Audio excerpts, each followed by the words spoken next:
Tonight, see what truly exists inside the world of the paranormal. Inside. Join the discussion and review some of the best paranormal evidence captures from a wide variety of experienced and up-and-coming investigators. See and hear what they capture, where they captured it, and how they captured it. Right now on Entity Voices Paranormal Evidence.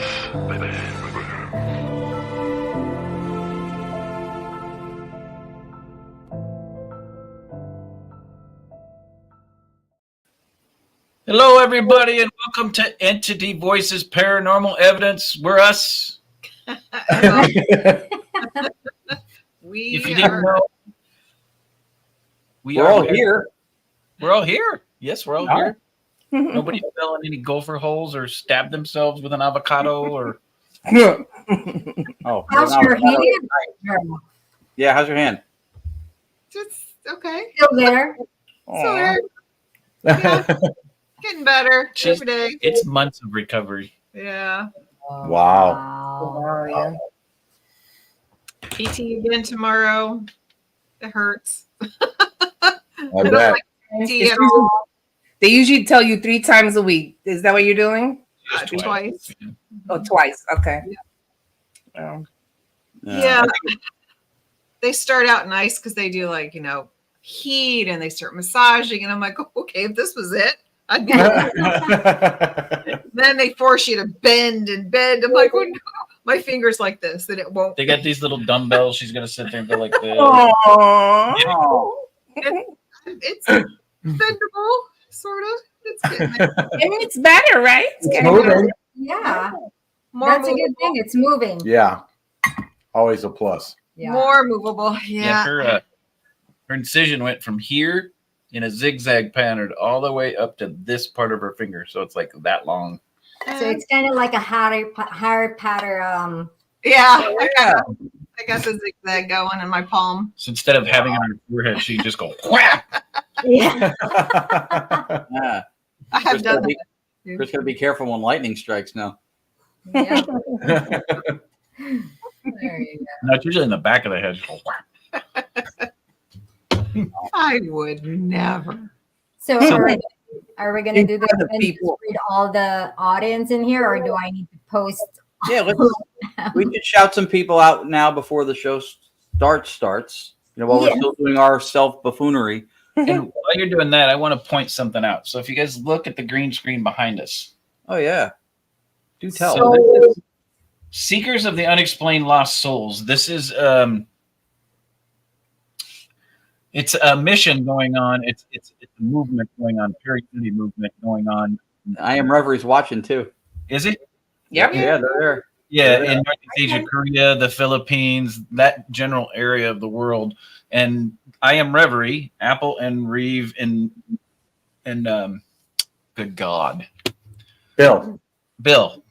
Thank you. I was thinking, Bill, it wouldn't come out of my mouth. But that was on the show a couple weeks ago. It's their movement. So I've got this behind us in honor of them because guys, I want to show you something. Yeah, look at that. Made EVPE honorary members of Psalm. And we thank you very much. Yes, that's awesome. That is just So if you look right in the middle there, those people look really familiar. Yeah, well, that's awesome. That's so cool. Unity. There's your unity, right? The field does not just exist in the United States. Yeah. Right? The field exists across the globe, and some good people from a different country, from other countries who are involved in a positive paranormal movement, recruited us to be part of the same movement. And they were awesome guests. They were really sweet people. Yes. Yeah. Just like me. Just like you. Just like you. like you. But I had to give him a shout out because we preach Paraunity here. We live it out in the field with the people that we do investigations with. And now we are international. Awesome. Just awesome. Thanks to shout out to Ert. Ert is there. Tower Paranormal's there. Jenny's there. Todd and Carmela. It sounds like Anthony. Melissa Blackburn, Roger, Felicity Theo. Karen Pio, Jenny Colucci. of course, I am Reverie. Wow. Ooh. Y'all, when I say we are international, I don't lie. Check it out. Right. That's awesome. Hello from Indonesia. Yay. Welcome. Yep. So Yeah, cool. we have an awesome audience that is Felicity also in there. Thank you guys for watching. Yes, thank you, thank We you. appreciate everybody out there. And thank you to Souls for including EVPE, EVPI in that. That's a great honor for us. So thank you very much. Huge honor. We appreciate that very much. Absolutely. Yeah. They were sweet. Cool. I mentioned Roger. Roger's there too. I'm Yeah. sorry I didn't mention him. Roger's always there. You just have to learn to sing karaoke. So anybody that was at the Bash last year should already know that Ron and Lourdes can already sing karaoke. And I used to host karaoke. So we're down with the Philippines, y'all. Let's go. Not this girl. Yeah. I do love myself some karaoke. That's Yeah. right. Mhm. We've in the past, not recently, but in the past, we would Go every week. we would go to do karaoke. There was a place right where she used to live before here, 5 minutes up the street. And they're open like 10 o'clock, 8, 9, 10 o'clock at night until like 3, 4 in the morning. Because that's when I guess people come the most. And then during the day, they're not open. So we would go in for like an hour or two. We'd end up staying there for like 4 hours. So it's like 12, 1 o'clock. And then we'd be driving home. She'd go, "You want to do direct radio voice?" At like 1 a.m. Yeah. Why not? I look crazy. There's never a bad time. Jenny Colucci, Mary Beth Reimer, Todd and Chameleon, a.k.a. I know I Carmela. couldn't even see. There's Ash. Thanks, Ash. Ash. He's got We're the probably best getting tired of seeing my office. Thanks for putting up the green screen. one. That's cool that you put that up. Yeah, that's awesome. Had to. They honored us. I had to honor them. Hey, So. Anton. Anton Yeah, Ritter. that's very nice. Yeah, we do have great people showing up. Look at that. We do. Full house. That's right, Miss Melissa. Woo-hoo. And not the what's up, dude, full house. Not the No, Everett. I was waiting for you. now the party can start. that's right. Yeah, the humor element will drop dramatically if Everett's not there. You know that. He's Him funny. and his beard. He needs 2 screens for that.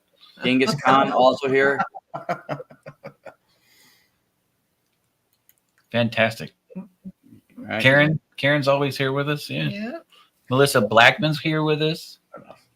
Shannon, Amos, Scott Reddick. Let's just read names the whole show. Okay, I'm gonna stop now. Because Hooked on Finex worked for us. That's right.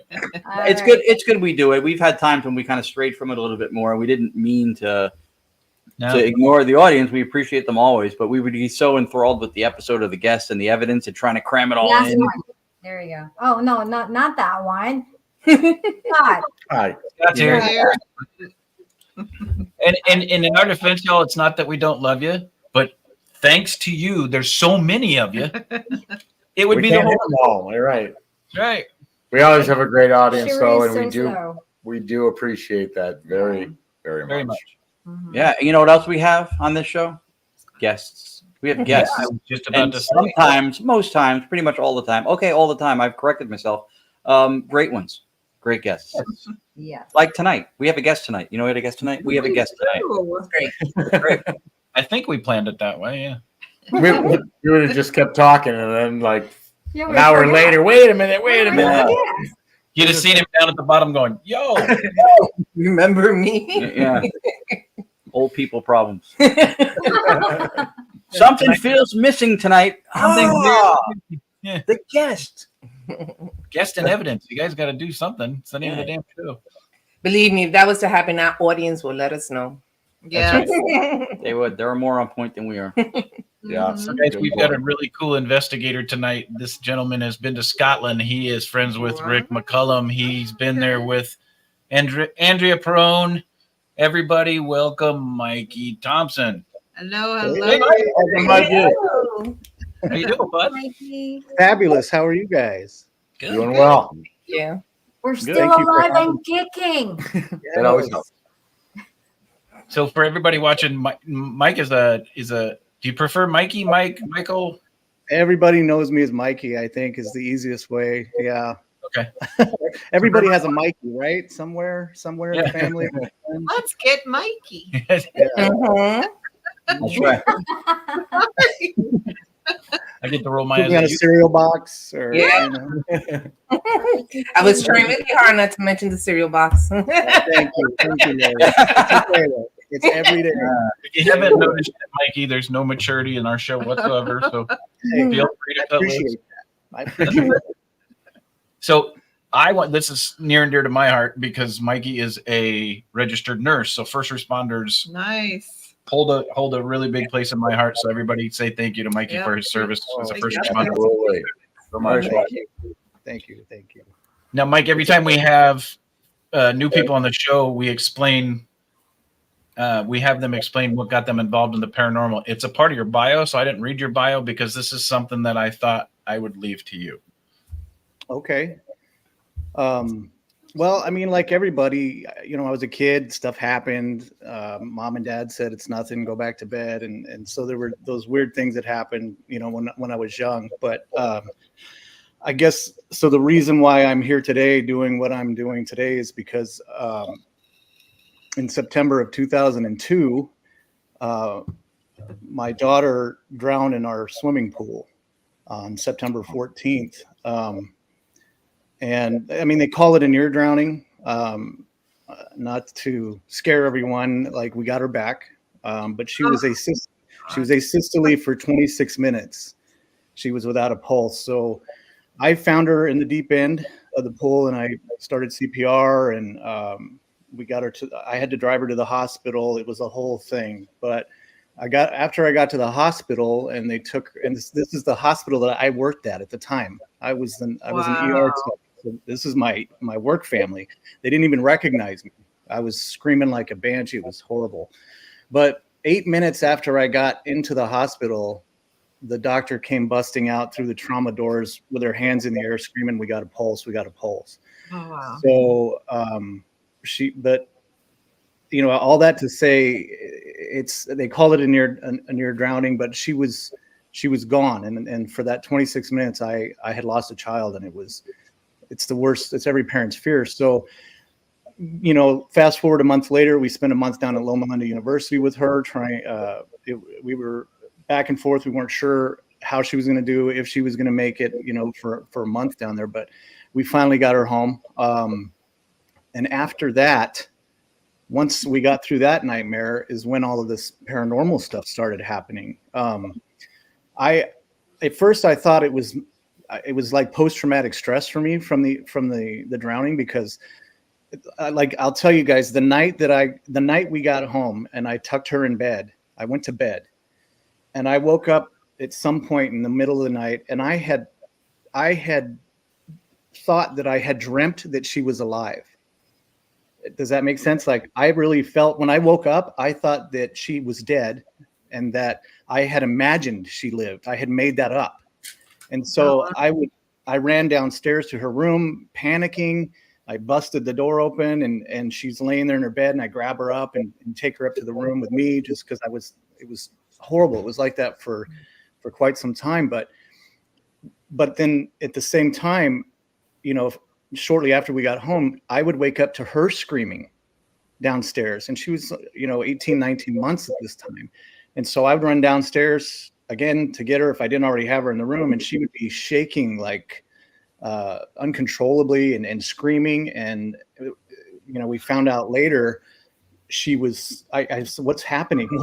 What's wrong?" Like, I didn't know if it was from the drowning or what. And she said, "Little man is going to get me. Little man." She called this thing Little Man. And so now that opened up a whole nother door. Now I'm a father trying to fight something I can't see. And this is physically affecting her to the point where, it's devastating. And it was already bad enough going through the whole drowning. So fast forward to September 2016. I'm sorry, 2004, September 16th, 2004, 2 years and 2 days to the drowning. I lost my father to a heart attack. And so, I'm just a mess. Well, in October of that year, a little show that we all are familiar with called Ghost Hunters aired. And I became obsessed because I thought maybe if I watch these guys and see what they're doing, I can do that at home and find out what's happening at my house. And so I went and bought a voice recorder and I started buying up all the stuff I saw them using on TV. And I started doing my own little mini investigations at home, trying to figure out what this little man was to get rid of it. And so we did. This went on for a few years. That was 2 years in between of that going on all the time before I finally started actually looking. And then there came a day when we finally got rid of little man. It wasn't a glamorous removal by any means. We were going to bed and she was afraid to walk down the hallway to her room. She wouldn't go down the hall because she saw him down at the end of the hall. And she said, little man's down there. And so I couldn't see little man down at the hallway, but I said, that's it. I walked down there and I started swinging at the air, like where I thought he would be. And I like play fighting with little man, I'm like, do I have him? Do I have him? And then I watched her, and to her, I was fighting him. And her bedroom was on the right and the bathroom was on the left. So I drug little man into the bathroom and I called her in there because what do little kids love to do? Flush the toilet. I mean, that's just a thing. And so I thought she needs to be the one to get rid of him. It's not going to be enough that I tell her it's okay, he's not here, like parents tell their kids and they know that they're there no matter what you say. She had to be the one to get rid of him. So I was fighting him, shoving him down in the toilet, telling her, flush it, flush it, flush it. And she stood over there and was just focused like on getting rid of him, flushing. And I just kept doing it until I saw her make eye contact with me. And I said, is he gone? Is he gone? And she said, yeah, Daddy, he's gone. Little man is gone. He's gone. And that was, the whole room just like, I mean, it just cleared out and it was such a relief, but wow. That was such a horrible experience. And I found that going to different places, you guys talk about para-unity and for me, what that represents and what that means is I can't go to work and tell people at work what's happening at home. I'm working with doctors and professionals and law enforcement. These guys are going to lock me up in my mind. I can't tell my friends and family, they're going to disown me. I have nowhere to go. But when I walk into a paranormal event or a con or something where I have like-minded people or people that have gone through similar things, I can tell all of you this story and not one of you, not one person in chat will ever ridicule me or beat me down for that. We lift each other up. And so I found peace in this paranormal community. And I really just do it to see if I can maybe help someone else in need. And it's therapy for me, That's a pretty amazing fatherly instinct that you had. I mean, that was brilliant. No, really, that was brilliant. I agree. You're probably right. She probably little man would have, she needed that. And you provided that for her. That's awesome. But not just that, but he provided her with the ability to think and believe, and and I say that loosely because it very well in her mind was probably occurring just as Mikey explained it. But in her mind, she flushed, and that's when he's gone. So now that's been reinforced that she helped get rid of him. She's the one who agreed he's gone. And I guess the only question I had, Mikey, because that was brilliant, was he's never come back, right? In her eyes, he's never come back, or has he? No. And I got it. Just to go back to that, she was so empowered in that moment, you guys. All that fear that was there before was gone. She was in complete control of that situation, and she was in charge. And she, what I mean? So that was huge. I don't even know how I thought it was like go and do it, but it worked out. What we were driving down after all this happened, we were going down Main Street one day, and it was like a holiday. So one of the furniture stores was having one of those 4th of July sales or something like that. And you know the big blow up floppy arm guys that do this when they're having the sales to move people in. We had stopped at the light, and Jelena looked out the window and she said, Daddy, look, there's little man. And I thought, oh no, But I looked over and I saw this floppy thing just blowing in the wind, looking down at us in the car. And I thought, I was trying to transform that in my mind to what she was seeing in her mind. And I couldn't imagine the horrible thing that she saw coming at her every night or coming down the hallway. And so, but that was it. She was just showing me what he looked like. I think, you know, that's what he looked like, Dad. That's what little man looked like. But after that, we never had any problems. I mean, now there was stuff that happened to us at home. You know, my kids were, you know, like our bedroom door would open and close and footsteps down the tile and like all kinds of stuff that would happen, but nothing like tormenting like little man was. So, yeah. Well, and we've talked about, a few of us have said it, and they even said it in the chat that you empowered her. But I think there's a bigger message behind that, is that you empowered her at that age. But that's something she's going to take with her forever through life. Right. My father empowered me to beat little man when I was a child. So as she gets older and she gets stronger, that empowers her even more. And you can use that as a basis for everything when as you raise her. That's fantastic, man. And then you believed her. I'm sorry. Go ahead, Tony. That's an excellent point, Christian. But the other great part about what he did is he empowered her on her level of what she was experiencing, not tried to empower her like, you know, that's not happening. You don't. Right. He literally said, do I have him? Is he here? Dragged him into the bathroom, said, flush him. That was awesome, Mikey. Just awesome. Thank you. That's funny because I've asked her since, you know, when she's 22 now. And she's doing her prerequisites for nursing. She has no residual effects from the drowning, nothing. She's married. She's living her best life. But I asked her, do you remember that? Do you remember little man? And you know what she says? I don't remember little man, Dad. I don't remember the horror of little man that you described. She goes, what I remember is you. I remember you coming into my room screaming. I remember you, the fear that I saw in you. I remember the panic that I felt when you grabbed me out of bed. I remember feeling that fear that you had every night when you came and got me like that. She said, I remember how it affected you. And that really kind of got me because, you know, I didn't want that for, you know, we try to be the tough guy and the father, you know, strong rock and all that. So for her to remember how it affected me like that was kind of, it was hard, but at the same time, it was a hard thing to go through. You know, I still wasn't okay with the drowning thing. That was still in my head. Yeah. But you know, I'm so thankful to have her, and I know being in the medical field, I've seen it go the other way so many times, and I don't know. You know, I had survivor's guilt for a while. I don't know. You know, I didn't understand why my kid lived and this one didn't, and you know, it's just a battle. But here we are, and it worked out the way it did. And I'm just trying to, you know, like I said, I use this as therapy for me, and if I can help someone along the way, even if it's not paranormal, even if it's a family that had a near drowning and doesn't understand or lost their child, and maybe they get some hope and peace from this story or something, you know, we're always trying to help no matter what it is. So. Right. No, that's awesome. That is awesome. Yeah, that really is.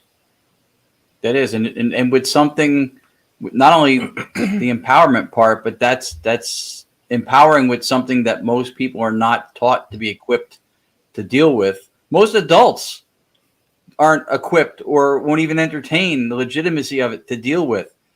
And you looked out for her, completely devoid of judgment, and just handled it and made it so that she was an interactive part of handling it.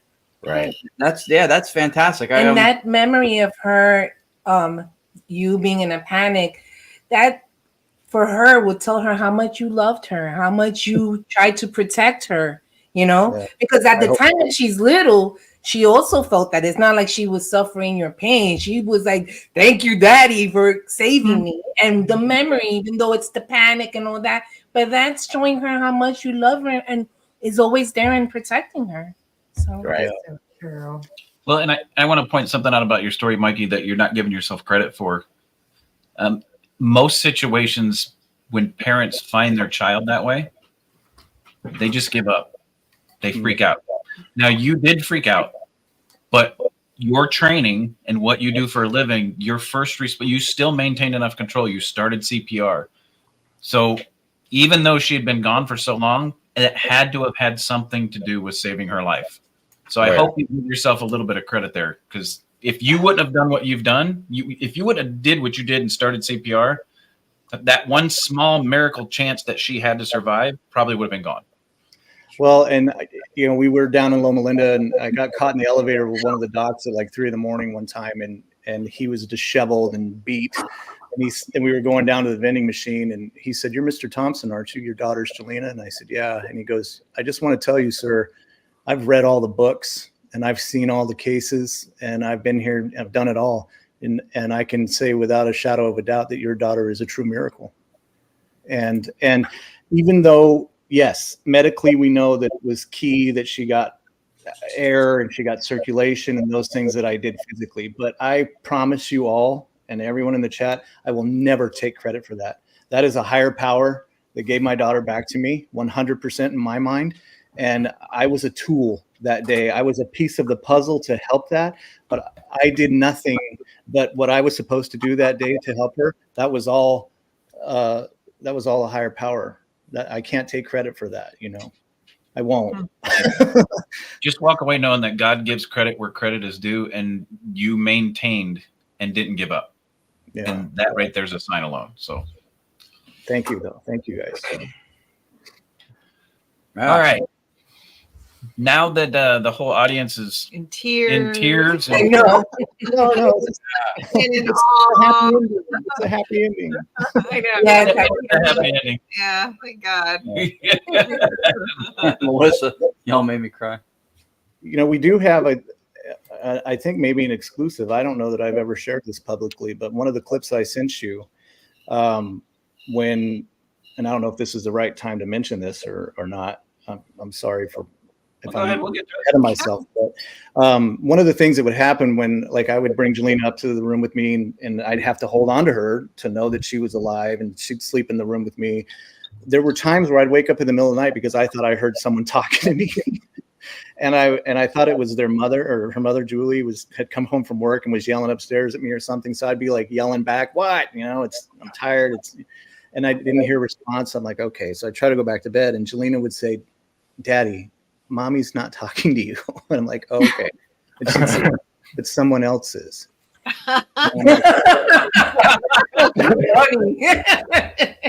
So, hey, honey, you go to sleep now because Daddy's not coming. Yeah. So I bought that recorder, and I set it on my nightstand. And the very first EVP I ever captured after the incident, after the drowning, we got her home, that really validated for me that this is happening, that she's hearing this and seeing this, and I think had a big role in why I had her flush him, because I knew she knew he was there. Yeah. Was the I call it the howl. I don't know what else to call it, but maybe somebody to this day, I don't know. It sounds like there's syllables and things. I have never really. It was horrifying to me that day. That morning, I sat in the kitchen playing that audio back, and I heard that, and I knew that this is what she's hearing. This is what's happening. So that's what really got me buying equipment and diving into this field, because I wanted more. I wanted to find more. So, okay, I was going to start with your pictures, but now we're going to start with the howl, and then we'll go back to the picture. So let's go ahead and listen to that. Here we go.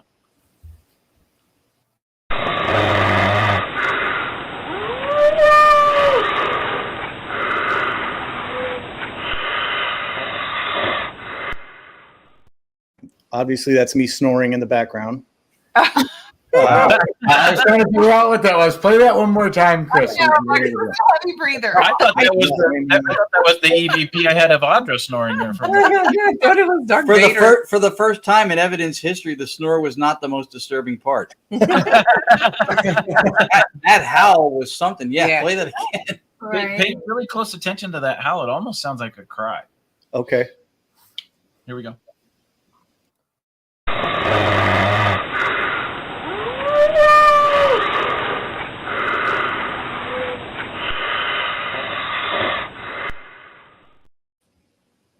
Wow. You know what it sounds like to me? Like when somebody goes, woo, Like you did something. That's what it sounds like to me. I don't know, but it's like it's a howl. Like, and I've had other people listen to it and say it sounds like it's saying Jelena, or like there's words like Lena or something. Like if you listen to it again, I mean, I don't want to play it all night long, but or whatever, however you want to. But there, you know, so it's that whole thing. I don't tell people. I call it the howl. I don't tell people what I think it is. You know, hopefully somebody can hear something else. But we, you know, that was right there on the nightstand, right next to the bed. And it was loud. It's loud. Yeah, loud. very loud. Yeah, it is loud. One more time, Chris. I just want to see if I can hear any vocals in it. Yeah, here we go.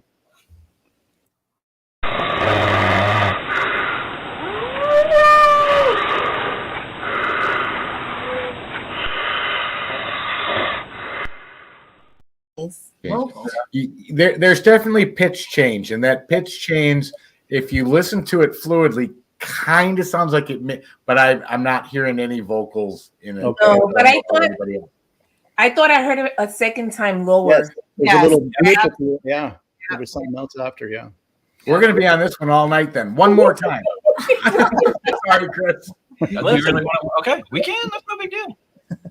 Here we go.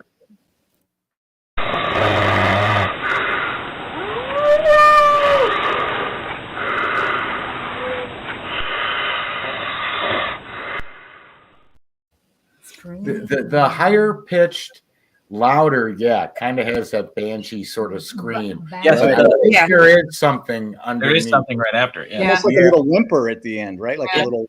Yeah, like a little at the end. Yeah. But it does kind of sound like a banshee. Now thinking about it, it does. Yeah. It's got that banshee kind of a sound. It doesn't. I don't hear a clear vocalization in it, but I think to not lose focus, that shouldn't be there. Right? Yeah. Well, that's already like holy cow. Right. And if that's not enough to spark someone's paranormal career, I don't know what is. That's what got me hooked, and you know that was my first big fish. But it's personal. And assuming right at this point, just for the people watching who may be thinking this, any possibility of an animal in the house or anything like that ruled out. So we had 2 dogs that were outside dogs, and I did that whole thing. I played that entire 8 hours that I had. I could hear cars driving down the road behind. I did hear a dog barking faintly down, one of the neighbor's dogs or something. So it was completely different from that. That, like, I audacity'd that to death. Perfect. We just need one. There was no dogs or animals in the house. No animals in the house. Clearly in the house. Right next to your right. And that's what I wanted you to take off the table, because people watching, everybody's got their little bit of I don't know, because they weren't there, and that's the only plausible other thing. And if you take that off the table because then that should not be there. Yeah, I even thought maybe it was one of the other kids that came up to the room. Maybe one or something like that. Could that have been it? Like I was trying to, but that definitely wasn't one of the other kids. Like, I went through all of it. But again, at that time, I was not an experienced, paranormal investigator. I was a guy with a tape recorder hearing some weird noise. And so, but I had watched enough on the shows, or, I thought I had got enough to where I could, what I wanted to do was prove that it was not something in my room. Right. I didn't want something to be in my room. I didn't want to hear that. And I wanted it to be a dog or something else. So but I just could not find an answer for it. And I've saved that. There's one significance about that recording that everybody's overlooking, is if you listen to Mikey snoring and you listen to the howl is in front. Yeah. His snoring is behind. If that thing is right next to him, that howl should be back here, not here on the recording. It's actually in front of his snoring. Right. That's an excellent snoring. Yeah. Go ahead, Tony. I know where Tony's going. I'm sorry. Well, that's an excellent point. But the other piece of that is that howl, if you listen to the clarity of the snoring and the clarity of the howl, that sound is not traveling through outside walls into the house. It's right there. Right. The snoring to the howl are, and you're right. I think it's even closer to the recorder, or between the two, between the recorder. So because it doesn't sound like an animal howl. Yeah. No. Well, it made sense because she was hearing things and telling me this, but I hadn't heard it before. So it was it kind of went along with the claim. Like she's hearing people talking in the room and hearing these things that I can't hear. And even that one, I slept right through it. Obviously, I was out, but but I'm glad that I caught it because, like I said, I didn't want her to think that I didn't believe her I didn't want her to bury that and have some adulthood trauma from this because no one listened and so I went looking for answers. I wanted to validate, and that was I was mad after that, guys. I was mad. I was angry that something is in there messing with my kid, and I wanted to find out what the heck it was. There was one night, real quick, I'll tell you. Everybody's asked me, did I ever see Little Man? We were in the living room in the recliner watching TV in the dark, just the light of the TV. And I had one of those corner computer desks in the corner. And Jelena had fallen asleep. In my arms, I was rocking her to sleep, and I'm watching TV. And then I hear her go, "Daddy." And I look down, and she's looking in the corner above the computer desk. She's not looking at me. And I said, "Yeah." And she goes, "I see Little Man." And I tell you, the pucker factor hit. I froze, and I couldn't look. I didn't want to look. I didn't want to see Little Man, but at the same time, I'm like, okay, this is getting real. So I turned and looked up into the corner, and I think a lot of you will understand what I'm saying when you see darkness in the dark that's darker than the dark. That's what was in the corner of the living room, just hovering around the ceiling, like just a mass of black shadow in the blackness. And I couldn't believe I was seeing it. I couldn't believe what was happening. And so I got up out of the chair and ran upstairs to the room with her. We took off, and that was it. Cause I was like, okay, now what do I do?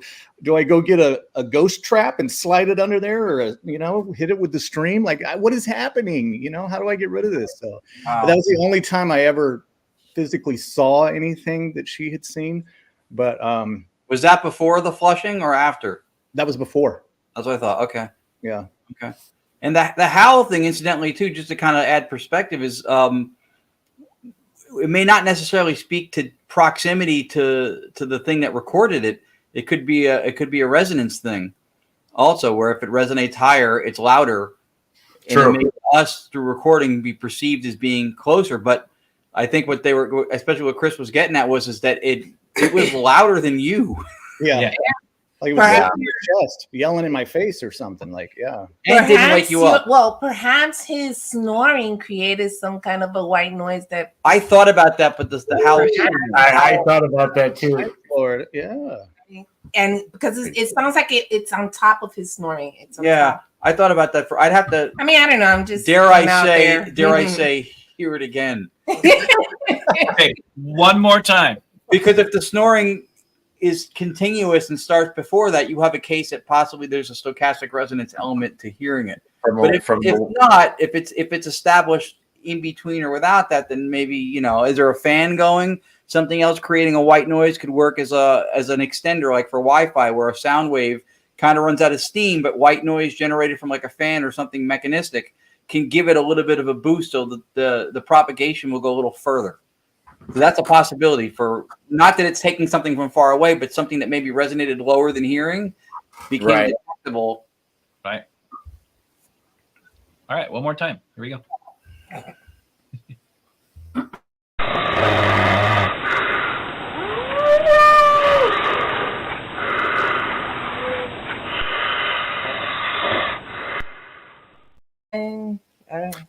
There's a break in the snoring right when the howl hits. That's what I said. I don't think it's stochastic resonance, but that was a great.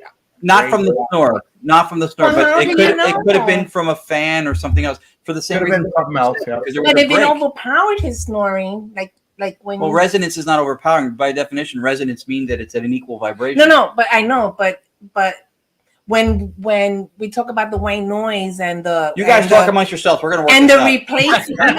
You say it all the time that it replaces the white noise. You say it all the time. Right, that's resonating louder. Yeah, so I think maybe that's what happened.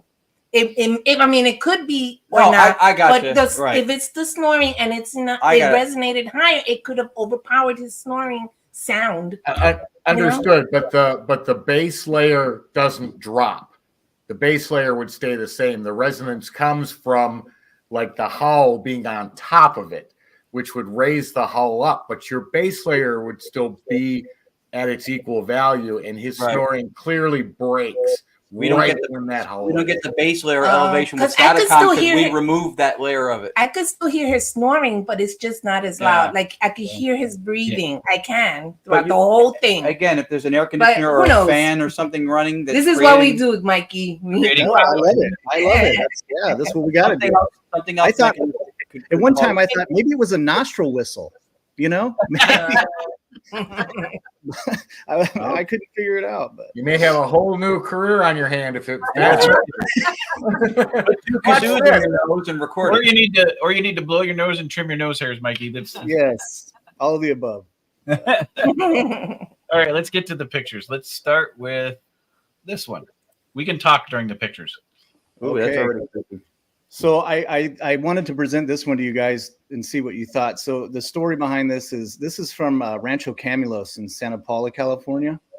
Wow. And there's in the main home there's an attic, and the children lived in the attic. So I was up there with a group of 12 of us. It was a private investigation, and when I was up there taking pictures and doing my thing, and one of the guests is a medium, and I didn't know this at the time, but she said, "Excuse me, do you mind if I take a picture of you?" And I said, "You want to take pictures of me taking pictures?" And she's all, "Yeah, I know it's weird." And I'm like, "Sure."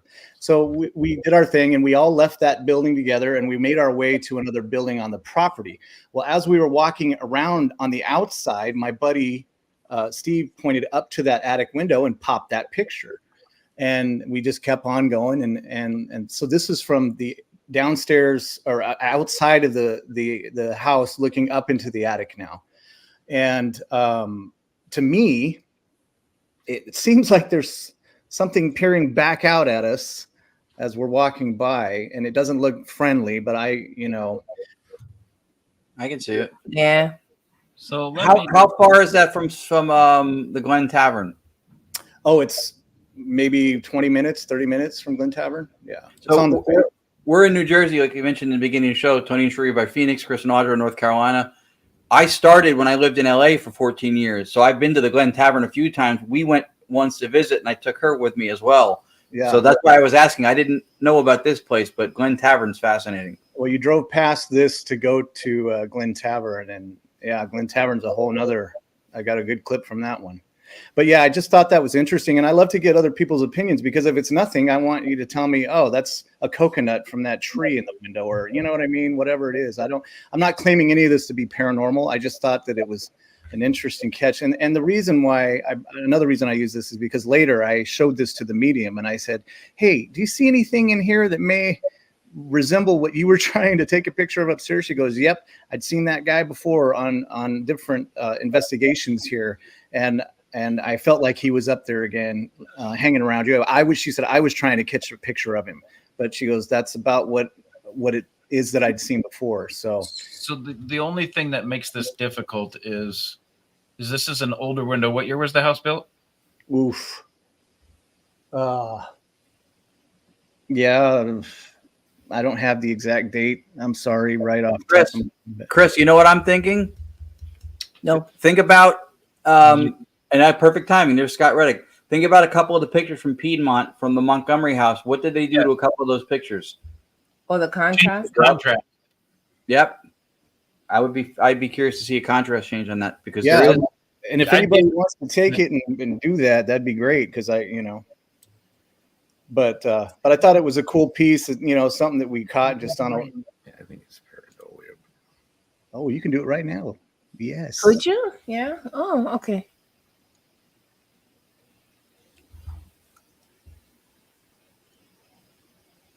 Ooh, that's even worse. Is that a nose and a mouth? It has the hintings of it.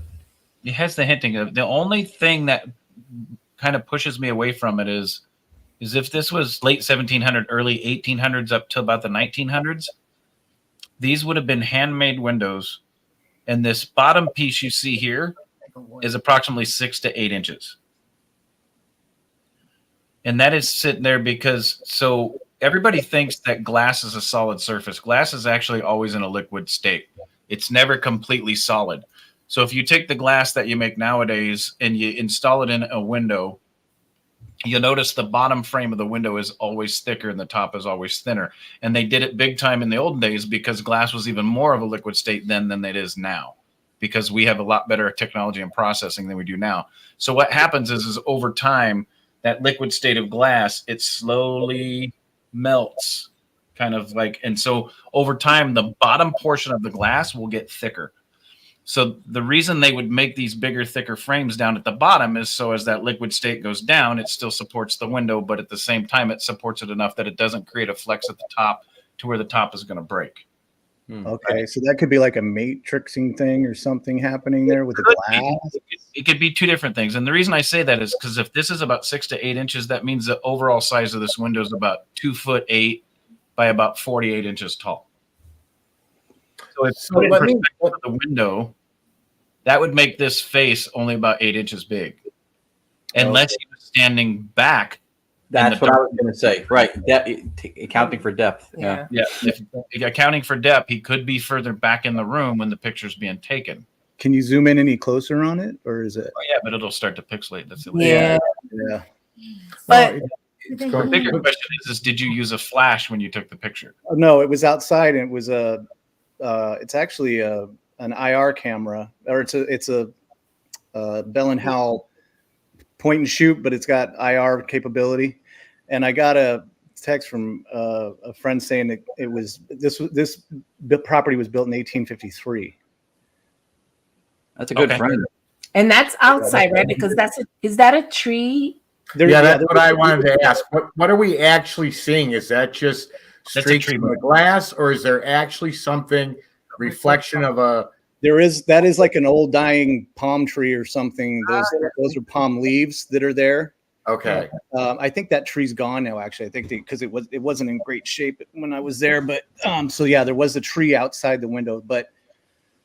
And so this was outside looking up at the window. He just popped one, and then as we were walking to the next building. So thank you, Kat, for sending me the info.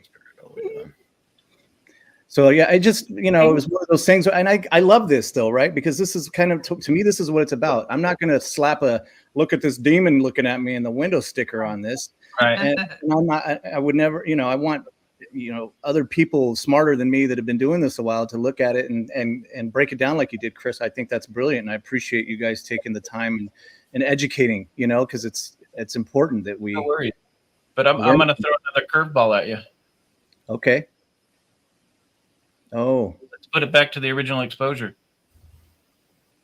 So what I was about to say was the only reason he could show up if he was in the depths of the room is if there was light inside the room that your camera could catch, like the light coming off the edge of his face or something like that. Why don't you guys pay really close attention to what is in that looks like a candle. Oh yeah.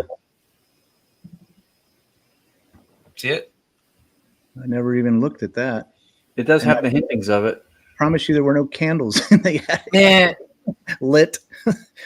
No, but if somebody was standing about 3 to 4 feet back in the window holding a candle, that would illuminate their face enough that you could catch it in the picture.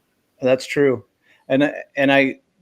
So there was a group of 12 and we had to stay together, but that doesn't mean that there couldn't have been a staff member or somebody else up there, watching us go down to the other room. So another good point, So herein lies the problem. This could be because of all the things that I've mentioned. It could be written off as pareidoia, but at the same time, there's other factors in here that might point a different direction.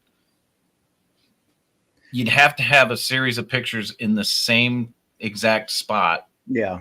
Yeah. To kind of rule it out. Yeah. To confirm. I wouldn't rule it out, but I wouldn't rule it out as paranormal. I wouldn't rule it out as pareidoia either. Okay. Yeah. But this does look like a candle to me. Yeah, I never thought of that. I mean, it could be. Doesn't that not look like a flame? It does look like it. It looks like a flame. It could be the flame on a lighter. I don't know what other light source it could be. Well, remember though, he's outside, so who knows? Right. Who knows what's behind him that could reflect? He's shooting up from the ground. This is Yeah. up in the attic, so this is at least 2 to 3 stories above him. So he's shooting up at an upwards angle like this. No, I understand that, but even a street light tall enough could reflect. Or in the distance. That's but true. they're all, everything said was good points. Yeah. So I wouldn't throw it away. This is Okay. this is a good. Hey, let's think about this one. Yeah, it's a conversation piece. I mean, Now this next one I love. okay. Now this one's gonna get some. Now I can tell you where the fuck this is. I'm like, before I say, what? We've all been there. Yes. Exactly. One of my favorite places. Queen Mary. I started there. I missed it. So Oh this my one before now, let me just again, I am not claiming any of this to be paranormal or ghost or anything, right? This is another one of these breakdowns because so we were there on the Queen Mary doing the ghost tour before I ever had a group and we ever started doing this was our little pre-warm up, like let's go do something big and see if we can even, you know what I mean? So that's actually the same camera that we got this picture was the one that we got the last picture with. But if you've done the ghost tour there, we were upstairs on the balcony and the guy was at the door giving the whole spiel. And then when he was finished, he opened the door and let us in. And you have to get on that landing and then go down the stairs and then turn and go down another set of stairs to get down there. So we were in the front of the line. He opened the door. I stepped up to the rail there and Steve came up next to me and he literally just reached over and pointed and shot. And then we made our way down to the group and we did the whole thing at the pool. We didn't see this until we got back to the house and we're looking through pictures later on the iPad. And he said, bro, what the hell was that? Yeah. So there's a couple of things. Now, again, I've thought this through. Yes, I was in a group. Is it possible that someone ran down the stairs and ran over there past the, but again, literally he opened the door. We walked in, he leaned over, popped it, and then we all went down. I mean, people were going down, sure. But, and then could it have been someone that shouldn't have been down there? Right? Could it have been someone on the boat that had no business being in there and maybe they got scared and ran out because they heard us coming? Like that was another thought I had. But if you zoom in on it and look at it, it looks like the hair's blowing in the wind. It looks, I mean, I want it to be a person. I want it to be a person. Clothes don't look like this century. Yeah. So let me help too. This is a 42-inch rail. I've stood against this rail. Yeah. This person's waist is here. Yeah. That makes whoever this is about 7.5 foot tall. Well, I promise you there wasn't anybody that tall in the group. So yeah, I would, I love to get people's opinions on this. I am not by any way, shape, or form saying I caught Jackie, but what is it? yeah, I mean, it doesn't look like a little girl. I know that floating, maybe. Well, yeah, I mean, to me, it almost looks like a ship worker, like a male, like in a jumpsuit, almost. Like I see, like a tan, or But it almost does look like the hair is flowing. In defense of the other part of it, with the people being in that, like I said, I started at the Queen Mary. I used to go all the time. They don't have access to that room without the tour guide. So unless you saw an actual person in front of the camera, you could probably rule that person walking around part out. Great point. Yeah, Great. when we were there, we can go in there. We were not allowed to go in there because if their flooring are cracking, falling apart, and there was damage underneath it to the ship. You remember the name of the guide from the tour by chance? Oh, was it Matt Schultz? Well, it was a guy. I don't remember his name. This was like 10 years ago. Glasses on? I don't think he had glasses. Okay. 10 years ago, it could have been him. It could have been Matt Schultz. Yeah, and I forget what's her name? Katie Foreman? No, somebody Frost. What's her first name? I forget. She was before him. Oh. That was Peter James. Mary. I did email this to them like that day. I'm like, guys, check this out. And I didn't hear back, but I got two photos that were crazy. My whole 12 years doing this, and they were both at the Queen Mary, and I found both of them the way you found this after the fact, looking at them like on a device, not even realizing at the time I caught them. Yeah. And one of them was right below this. It was a shadow figure in the doorway to the boiler room that used to be the heat source for the pool. Okay.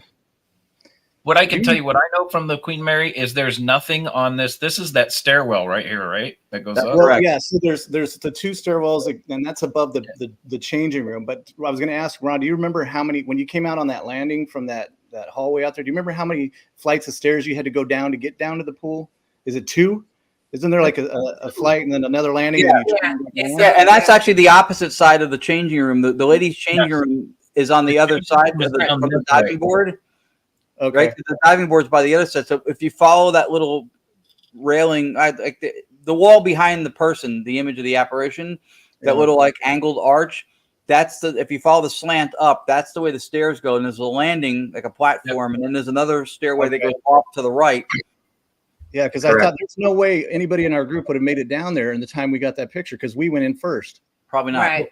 And the tour guides don't let you pass them.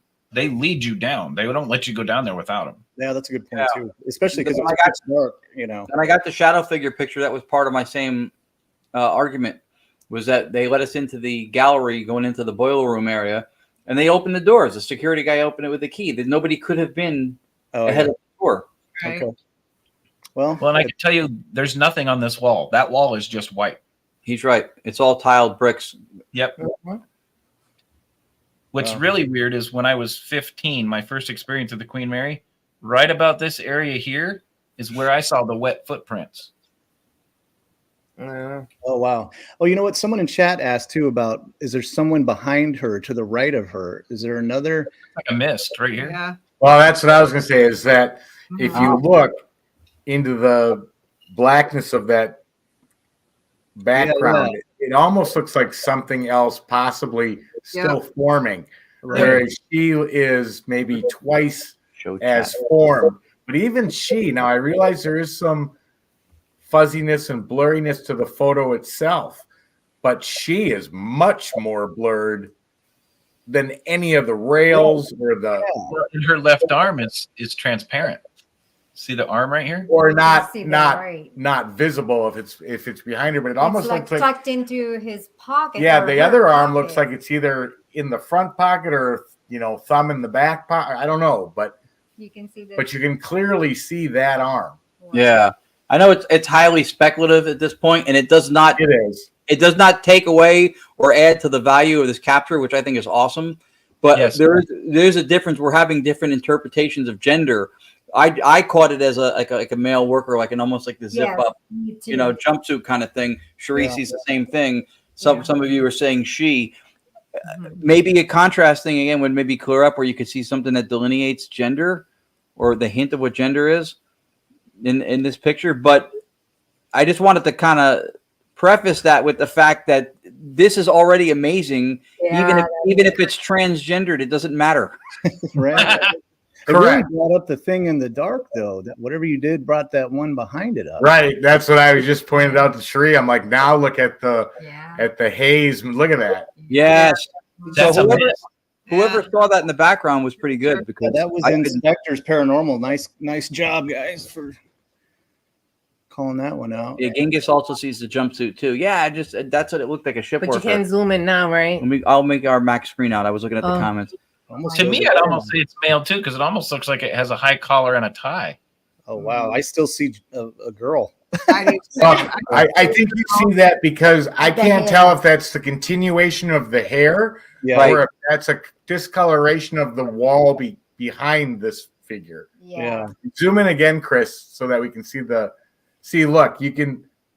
Oh whoa! Yeah, now it looks like short hair, man. Yeah, it looks like a. We can almost see a mouth there too, and maybe an eye. But look at that outfit. That outfit almost looks. It's like a worker's. No, it looks almost military, Navy sort of. Zoom back in on that, Chris. No, you know what that almost looks like? A gentleman's jacket. Oh yeah. The gentleman's jacket would have had the high collar. It would have had the little pleated. Yeah, it's possible that I can't tell. I know there's something there. There's definitely something there that you can't explain. Yeah, much like that section of the pool, the pixelation when you start looking into too much detail gets into the deep end a little bit. But unquestionable that looks like a humanoid. There's a person. Yeah, an apparition figure. That's crazy. And I love this conversation about this. I love this, you guys. Like, I appreciate, all the input and everybody in chat. Like, this is what it's all about. Help me break this down and figure out, because if it's legit, it's a great catch. You know what I mean? Oh, I think it's a great catch, and I think you got more than one thing in there. It's just it's hard to know what the gender is. Yeah. But it is a great catch. Yeah, Chris could probably list off the top of his head every possible thing that could induce a false capture here, like trickery or some kind of a pareidolia visually, and I don't think there's a long list that could qualify in that space, knowing what's in that space, and we've all been in that space. Yeah. This is a wide open space. There's nothing there that would have blurred the camera to make it look like somebody's standing there. Right. There's nothing in this area of the pool at all. We've all been there. That would give you this image when you snapped a photo. Yeah. So regardless of whether it's male, female, right, that's a human silhouette figure, and it shouldn't be there. Well, there's no water in the pool. I know. And let's look at the chair in the background. It's a little distorted now because I changed the contrast and everything. The chair in the background looks pretty solid. I mean, there's a little bit of a blur from the camera movement, but it's a hell of a lot more solid. So if this was an actual person standing here, it would have more solidity to it, and it doesn't. Right. Yeah. No, that makes sense. Yeah, that chair. I thought we would break this one down easier than the other one. Like, I thought for sure somebody would be, no, that's a person, but you're all these points. And it's easier for us because we've all been there. Yeah. No, that's very and helpful. The fact that you say that you were the first ones in and you snapped the picture, there's volumes there. There's nobody there. Yeah. It's locked up. Unless someone did like a Mission Impossible and like sneaked in there, which I doubt. I think before, I can't remember if it was they were about to shut it down to do some work and repairs in there, or they had just finished. I want to say this was one of the times we were getting in before they stopped letting people go down there because they were going to do some repair on that area or something. What year was this, Mikey? That was like 2014. Oh wow, that was the year I left. Yeah, something like that. It was been a while.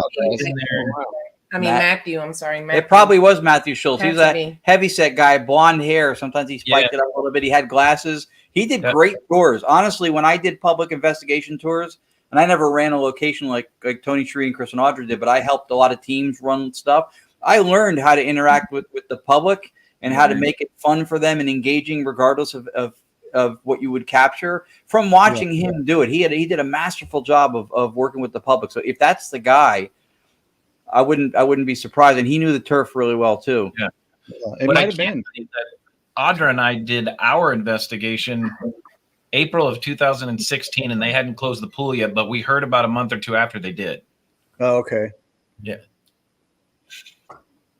Raul, thank you all for your input on that. Everybody in the chat and everybody I appreciate your guys's. I love this. Like I said, we have a very astute audience, and they catch stuff sometimes when our guests have evidence that we didn't catch, or they notice the things that we're hoping they'll notice. It's a really educated audience. Chris always does a fantastic job on windows and doors and how tall things are. He's great. I tell everybody, Chris could find a black hair on a black carpet. There's no question. that is an absolute understatement because, what he can pull from a photo, knowledge of windows and heights of railings, and just unbelievable. Well, and for everybody watching, this is actually not a diving board. It's a slide. That's right. Yeah. Oh, yeah. Good you pointed that out. I didn't even think because I knew what it was, but I could see how it would look like a diving board. And they used to drain the water after the third-class passengers swam in it and refill it with fresh water for the first-class passengers. They didn't want to be in third-class cooties. First-class different times. Truth. That's truth. Yeah, I'm sure. Yeah, different times. Yeah. Oh, who's saying good night from Toronto? And hello. I know. Hello. I got to tell you that the night we did it, I wanted to get back because we heard Jackie. We heard her when Matt said we have to leave if you don't get responses. We actually heard audibly her go, "Aw." Oh, wow. And I caught it on recording, which I lost when we moved here. God damn it. I had the same thing happen in the pool area, in the changing room area. Yep, it was that's where like, we were. very first disembodied voice right in my ear. Nobody heard it but Nobody heard it but me. It said no. And I told Matthew, he goes, I didn't hear it. So of course I had to, after everything was over, I was like, I'm gonna look. And I checked the recorder and it was there. And then he was surprised that he didn't hear it because it was so loud. I'm sorry, Chris. Here's what's funny is then we went to bed. It was like 5:30 in the morning.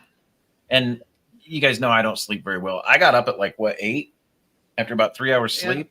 And I went down to get us coffee, and being a window and door guy, I'm like, I'm going to sneak into the pool.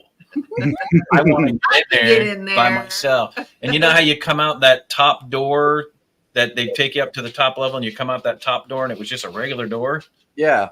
I got in there and I got the lock disengaged. And just as I almost got it open and snuck in, some guy comes around the corner. Excuse me, sir, what are you doing? I'm like,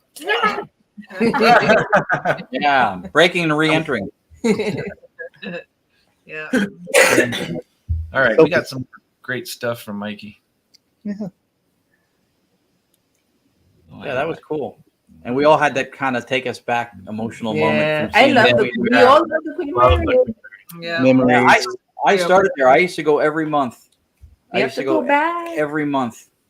I was 15 years old. My first tour there. I heard her giggle and I saw the wet footprints and there was no water in the pool. Oh, that's and it was I was hooked at 15 and I'm almost 51, y'all. So that tells you how long ago I was on the Queen Mary. I'm surprised I didn't get booked for passage on the damn thing. I'm so old. Chris Allgood and Bob Hope tonight in the lounge.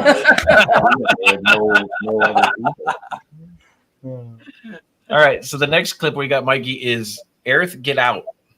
Oh, okay. This is a great one.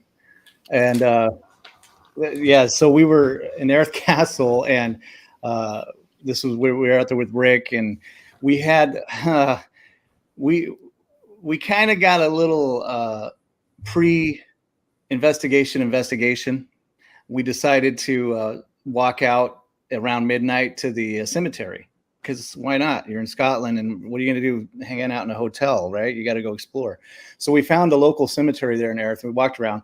Anyway, we got back to the hotel, and we were told that we weren't going to be able to investigate there because whatever reasons. But the staff, the overnight staff, said Rick was talking to them, working his magic, and he said, you know what?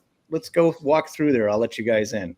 So we went in and did a little investigation. Now, this poor kid, he bless his heart, he's a great guy, but he had to lock that place up by himself at night. So he had experiences, but he was still, I gotta tell myself I'm a skeptic, because otherwise I won't be able to go in here and lock this place up. And you know what I mean? It's too much. Like, so when we caught this recording, as we're doing this EVP session, as I'm playing it back, he was opening the door to let us know it's time to move on to the next spot.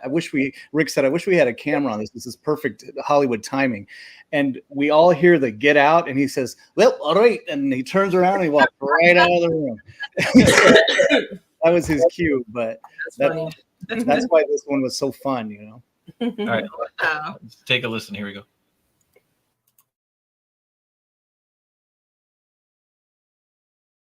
Was the time spent searching for them the reason you couldn't get out? Mm-hmm. Yeah. Get out. And like I said, he had opened the door and he paused because we were playing that back. He heard the get out and he spun right around and walked right back out. We all lost it. It was great. But yeah, that's really good. That's awesome. That was really good. Yeah. Rick's favorite country. Yes. Oh yeah. Yeah, Rick loves it. I want to go to Scotland and do some of those investigations. That's my bucket list. Mm-hmm. Yeah. I highly recommend. Go ahead. I said I highly recommend. Imagine. We haven't. We're going to the UK for the first time in September. We're excited about that. We're doing a couple places that are I don't blame you. Old for a Paragon. Oh, nice. Yeah. Yeah, I love going across the pond. It's beautiful. And you're on the West Coast, right? Well, right now I'm working as a travel nurse. I'm been bouncing around. I am in Louisville, Kentucky. Oh, okay. Oh, you're not far from us. We're in Charlotte. Yeah. So guess where I'm going in a couple weeks? Waverly. Yeah, that's my bucket list, guys. So I've been making rounds. I spent the night at Indiana State Sanatorium last week in the basement. Like I didn't spend the night in the basement. I investigated there, but I had the whole place to myself, and I've been bouncing around. I've been doing stuff, just. If you make your way to the Northeast, to the New Jersey, New York area, tell us because we could probably set something up for you. Oh, I'm planning on moving further east. So, yeah. Everett. I want to go to Scotland and get pissed drunk. That's the place to do it. You get drunk enough, you might not know you're not in Scotland. Yeah. Yeah, there you go. Everybody wants Scotland. You guys missed Everett's comment earlier when we played the Howl. His comment was, "What does the fox say?" Everett's always good with the humor. Yes, he is. He's very. The next one we got is Footsteps. Okay, so thank you for playing this one. This is definitely not a home run, holy grail piece of evidence, but and I'm hoping you guys. I'm sure you already caught this. There's a lot of things happening in this clip.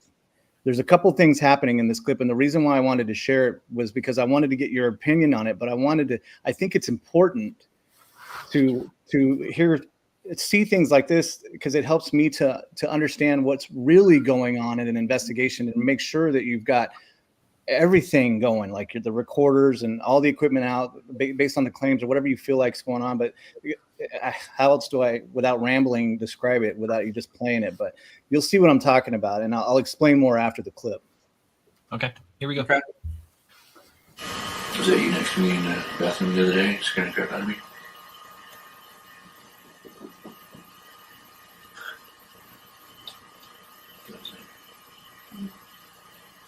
That was you, or was not you?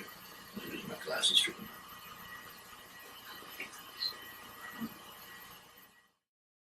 Okay, so that little divider thing is in his bathroom. He's actually in his bathroom. His girlfriend's next to him behind the divider.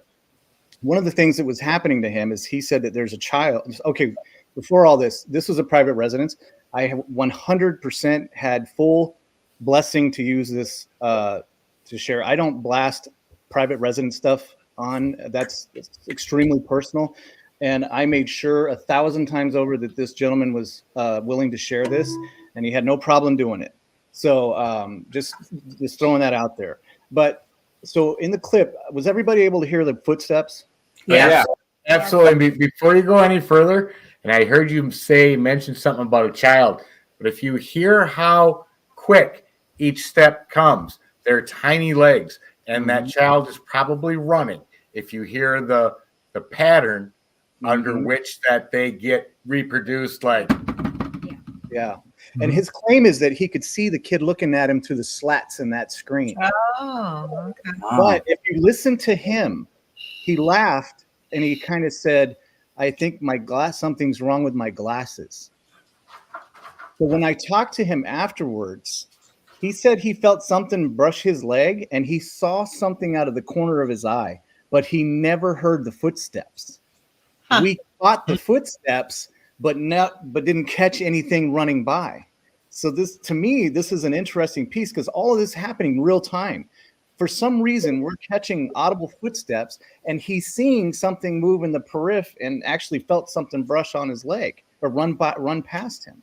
So now, to break that down, how is it that sometimes we catch a shadow and we don't catch a sound, or how is it that I caught footsteps but I didn't catch a shadow? Like all that was happening real time, but we got the whole picture, but some of it was from the evidence and some of it was from the client. So what do you guys think about that? How the fact that we all know what happened, something ran by, we heard it with the footsteps, but he didn't hear the footsteps at the time. He just saw something moving and felt something.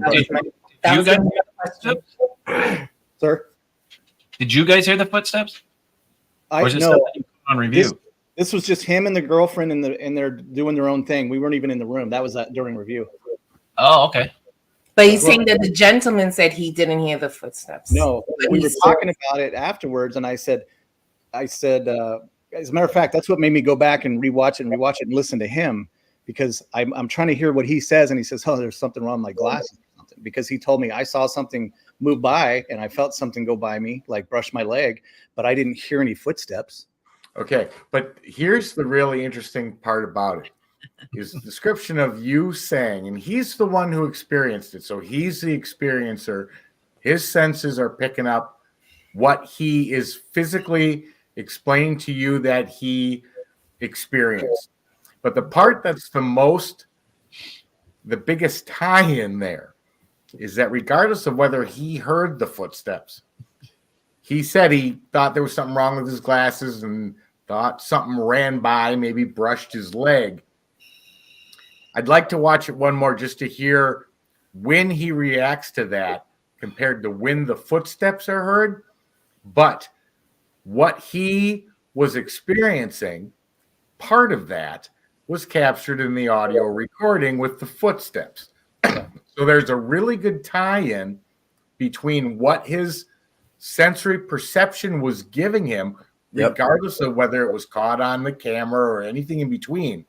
So for him, that experience was probably as real as it gets. Yeah.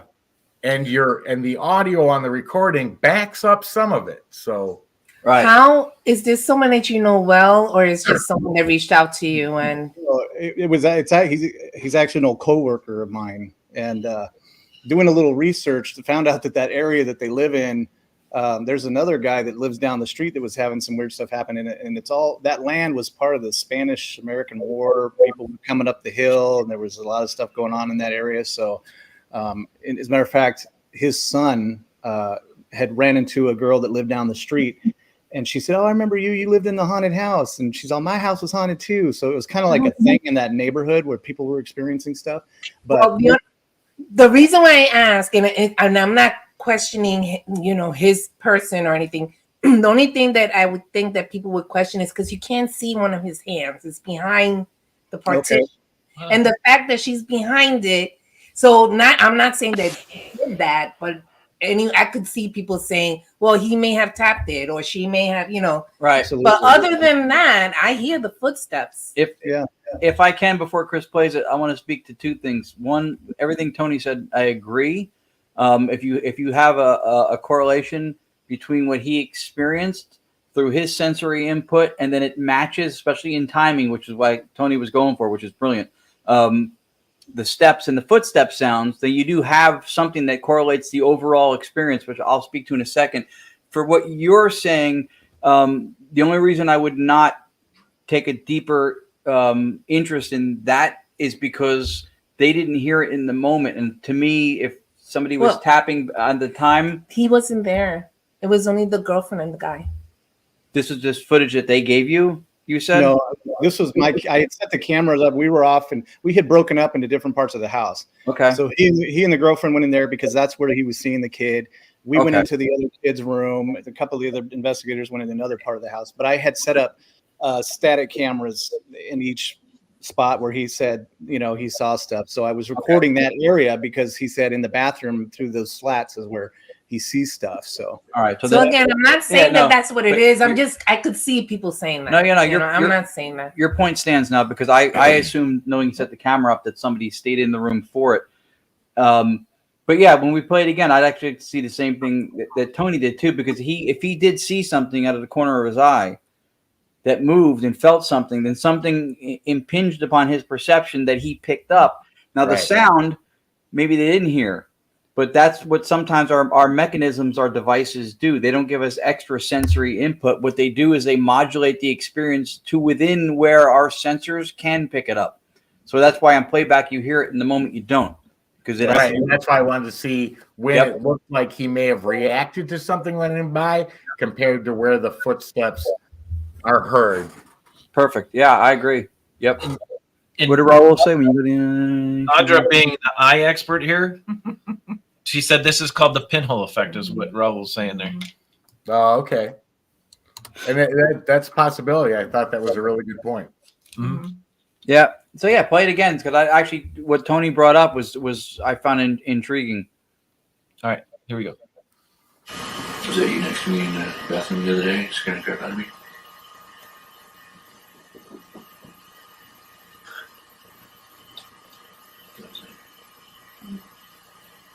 That was you or was not you?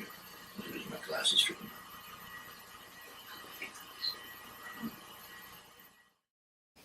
That was perfect. The footsteps run right by him, and then he goes. He pauses, almost like he's watching it, or like he pauses, and then at the very end, he's like, "Okay, was that you or was that not you?" Well, he laughs at first. He kind of goes, "Yeah." Just as exactly when the footsteps run by, he goes, "Huh," and then he goes, "That was you, wasn't it?" So that aligns perfectly. And his other arm is folded across his leg under the other arm. Well, that's what it is? Okay. Well, one of them is, but the other, the one that's... I thought one Yeah, was, I said the same thing to her, but the one arm's folded under, but the one that's on top is the one where you don't see the hand. You don't see the hand. It's behind the slats. Yeah. No, it's not. Here, watch. Watch his arms. He's actually knee down. He's kneeling on one knee, and he's got his other knee propped up, and both of his arms are like this. And it's actually not behind it. And it doesn't move at all. Here we go. Watch it again. Was that you next to me in the bathroom the other day? Scaring the crap out of me.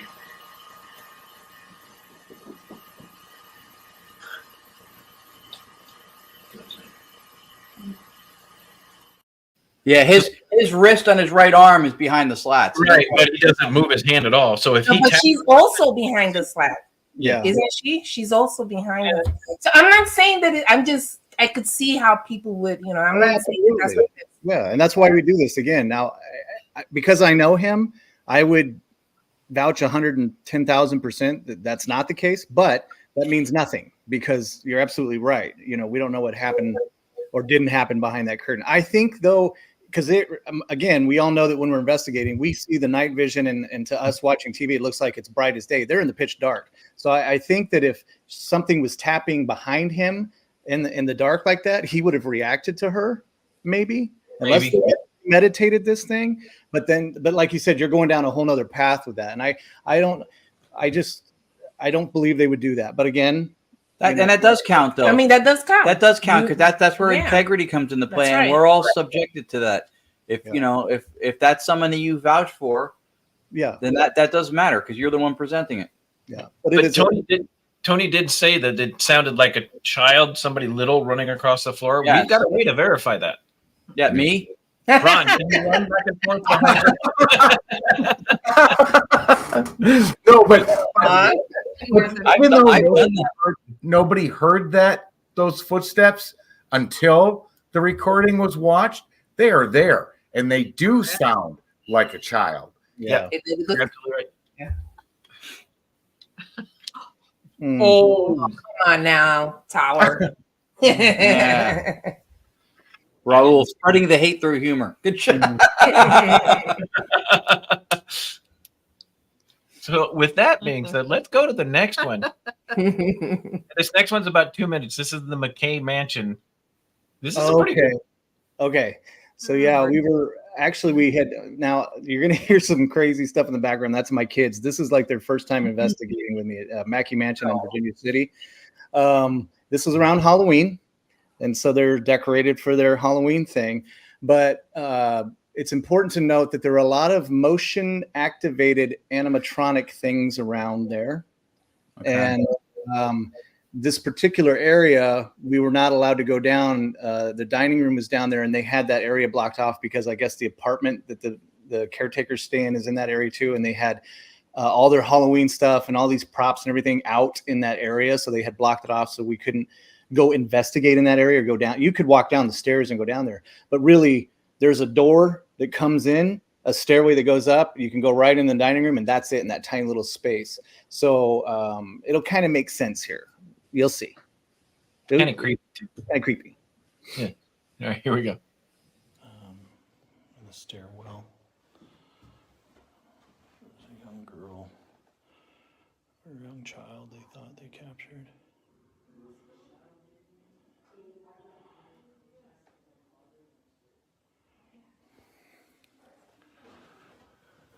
This is the main entrance to the home.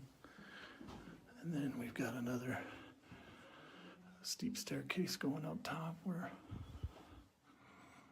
a young woman fell down the stairs and broke her neck, passed away.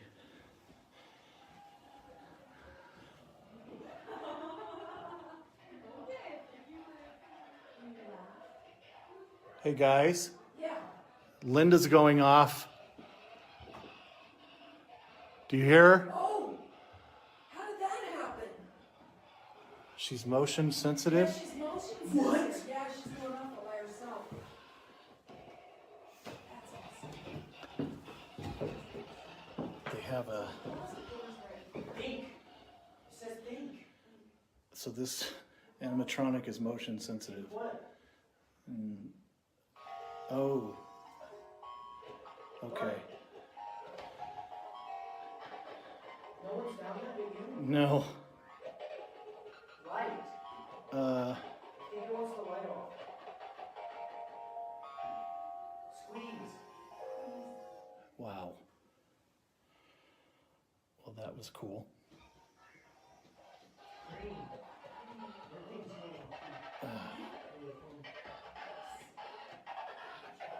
There's nothing else down here except the dining room. That area's closed off. Dining room and door to the outside. So there's nobody down here.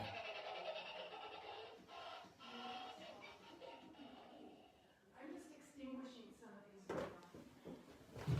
these. Wow. You notice Linda didn't go off again when I walked back by. That was interesting. Jim, is that the shit? Oh my god. The thing's flipping out. Yeah. Well, Tony got scared away. That thing is scary looking, really. It's creepy. Yeah. Around like this, and then at him, it's like, what the fuck? I didn't think It was creepy enough as it is in the beginning, and then it looks up with you with those eyes. I'm like, whoa. It's almost like she wanted me to see her or know she was there, but that was, I mean, today we use motion sensitive music boxes and devices and things like that. I would love to have a drag around a motion sensitive or motion activated Regan, and just that'd be kind of cool to take into different places. But no, that was a great experience. I don't know. I mean, could it have been the air conditioning kicked on? I don't know. Like, here we go again down that hole. What could have made it go off?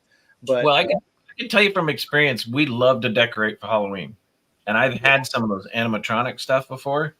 And man, you got to get pretty damn close to get them to set off. Yeah. At least the ones that I've had. I don't know if they're all more sensitive, but the ones I've had, you've got to get within 2.5 feet in front of that motion sensor to get it to go off, and you were nowhere close to that thing.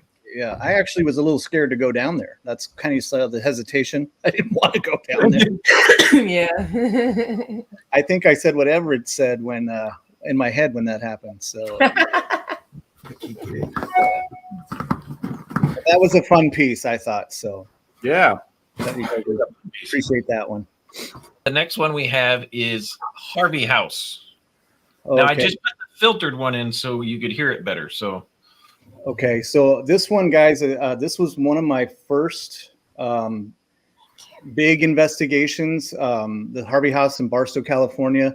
There's Harvey houses scattered around, but the train. What happened here was after the war, when they brought bodies home that hadn't been identified yet. They secured the bodies of the soldiers in the basement of this building until they could be identified and then buried by the families. So that's kind of what was, so this EVP was caught in the basement. And I love the fact that I get to share it with you guys and get your opinion on this, because so we had one female investigator with us, and she was paired with her husband upstairs, like on the 3rd floor, looking for Rachel, who jumped over the balcony. So there were 2 male investigators downstairs at the basement in this time, and they did not hear this audibly at the time. What happened was we were reviewing at my house. Randy had the headphones on, and he goes, "What the hell? No way!" And it was one of those. So they didn't hear it at the time, but to me, it is clear. It's no doubt, no question, and I was proud of this one. This is one of my earlier EVPs as an investigator. So, okay, here we go.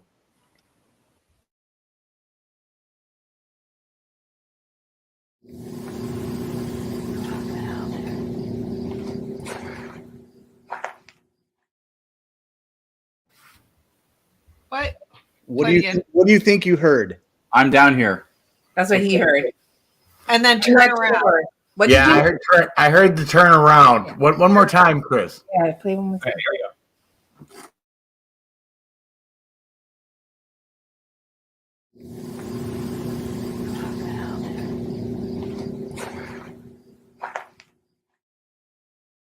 Yeah, I heard I'm down here, then turn around. So come down here. Come down here.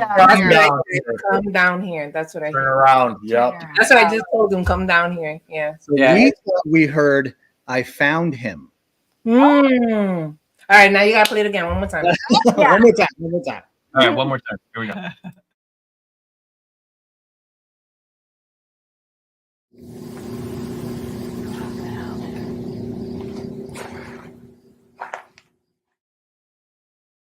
It could be I found him. It sounds like that too. Yep. Right. It does. I found him. It regardless of whether it's I'm down here or come down here, it is something down here, turn around. So regardless of whether that word's I'm down here or come down here, I don't hear what I found him. I found him. I heard it. Yeah, I heard both. I can hear come down here, but when he said that, I could also hear I found him. But that doesn't mean it's not a voice. Clearly, there's a voice there. There's a voice. Did it sound female to you? I'm sorry? Did it sound female to you? Yes. Yes. Yeah. That's what too is like a woman down there saying I come down here or I found him or whatever with the 2 male investigators. So, but yeah, that's one of my faves. I like that. It's a great hack. Yeah. I mean, one of the things when we debate back and forth about what we hear in recordings, and we have similar kinds of I'm down here or come down here or I found him, when we're sure it says something, one of the things I always lean on if I'm going to split hairs, because again, it's already the anomaly of being vocals that shouldn't be there. You've already conquered that hurdle, right? I'll go with what's contextually most sensible as far as the context of the scenario, of what sounds most probable if it's part of like another sentence or thought. So come down here and you're already in the basement from a thought process, maybe redundant. I'm down here, possible. I found him. Makes sense. Makes maybe even more sense. Turn around. You could do that anywhere. So, I mean, that's just to split hairs between what the things are. And you could always voice print. You could talk into Audacity and record all 3 of those phrases and look at the spectrograph and see which one matches most closely with what what you had on that to see which one it is. But, I mean, that's when we do ours, that's a lot of times if it's something that's so I'm down here, come down here, or I found him, I'll go with the context of the scenario that makes the most sense. Yeah, that makes perfect sense. The only variable in it is who she's speaking to. Right. If she's speaking to another spirit that's not in the basement, then come down here. I found him. So that I agree absolutely with what you said. That's a good point. The variable is who is she speaking to? That's a really good point. Yep. AVP. Awesome. Thank you. Yeah, I love that. Mm-hmm. You know what I like most about it? You showed the video of the gentleman standing there holding the recorder, and he didn't react at all. Right. Yeah, like I said at the house, you should have seen him. He was sitting on the floor, leaning up against the couch with the headphones on, just like, oh God, I got to listen to 5 hours of audio. And when that happened, he threw the headphones off. He's like, no way. And then he freaked out the rest of the night about there was a woman in there with me, standing right next to me, and I didn't know it. Like, that because we're all new investigators at the time, but that really kind of, it was more of a, that's why we're doing this.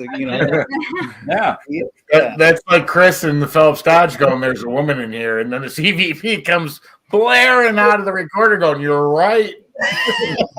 The best part is if you listen to the recording, I go, there's a woman in here. And Tony goes, oh, yeah? That's exactly what I was like, oh really? Chris at that time. And then this woman's voice clear as can be, you're right. I'm like, oh my God. He called Chris, you are right. Yeah. They're the best. I remember that phone call. That was awesome. Well, because I was amazed. I mean, I literally was amazed. Yeah. Great stuff, though, Mikey. Yeah. Great. Thank you, guys. We've got 1 more minute and a half clip from the Haunted Hill House. Joshua's room. Okay. Nice. So, guys, this one's really, I think I'm proud to share this one with everybody because this takes it kind of to another level, and it's another reason why we do what we do, and to be able to have an experience like this.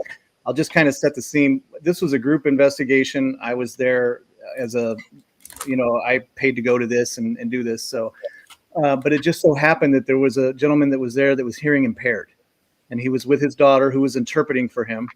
And we learned that he wanted to go to this specific location because a friend of his that was also hearing impaired had been and had a paranormal experience. So he wanted to know, as a person that's hearing impaired, could he have an experience too? He's still curious about the paranormal things. He just can't hear things and like we did. But are there other ways that he could have an experience? So and then this happened, and it was amazing. So that's cool. So this one I'm sharing so we can talk throughout this. So I'm going to mute everybody so we can hear everything that's going on.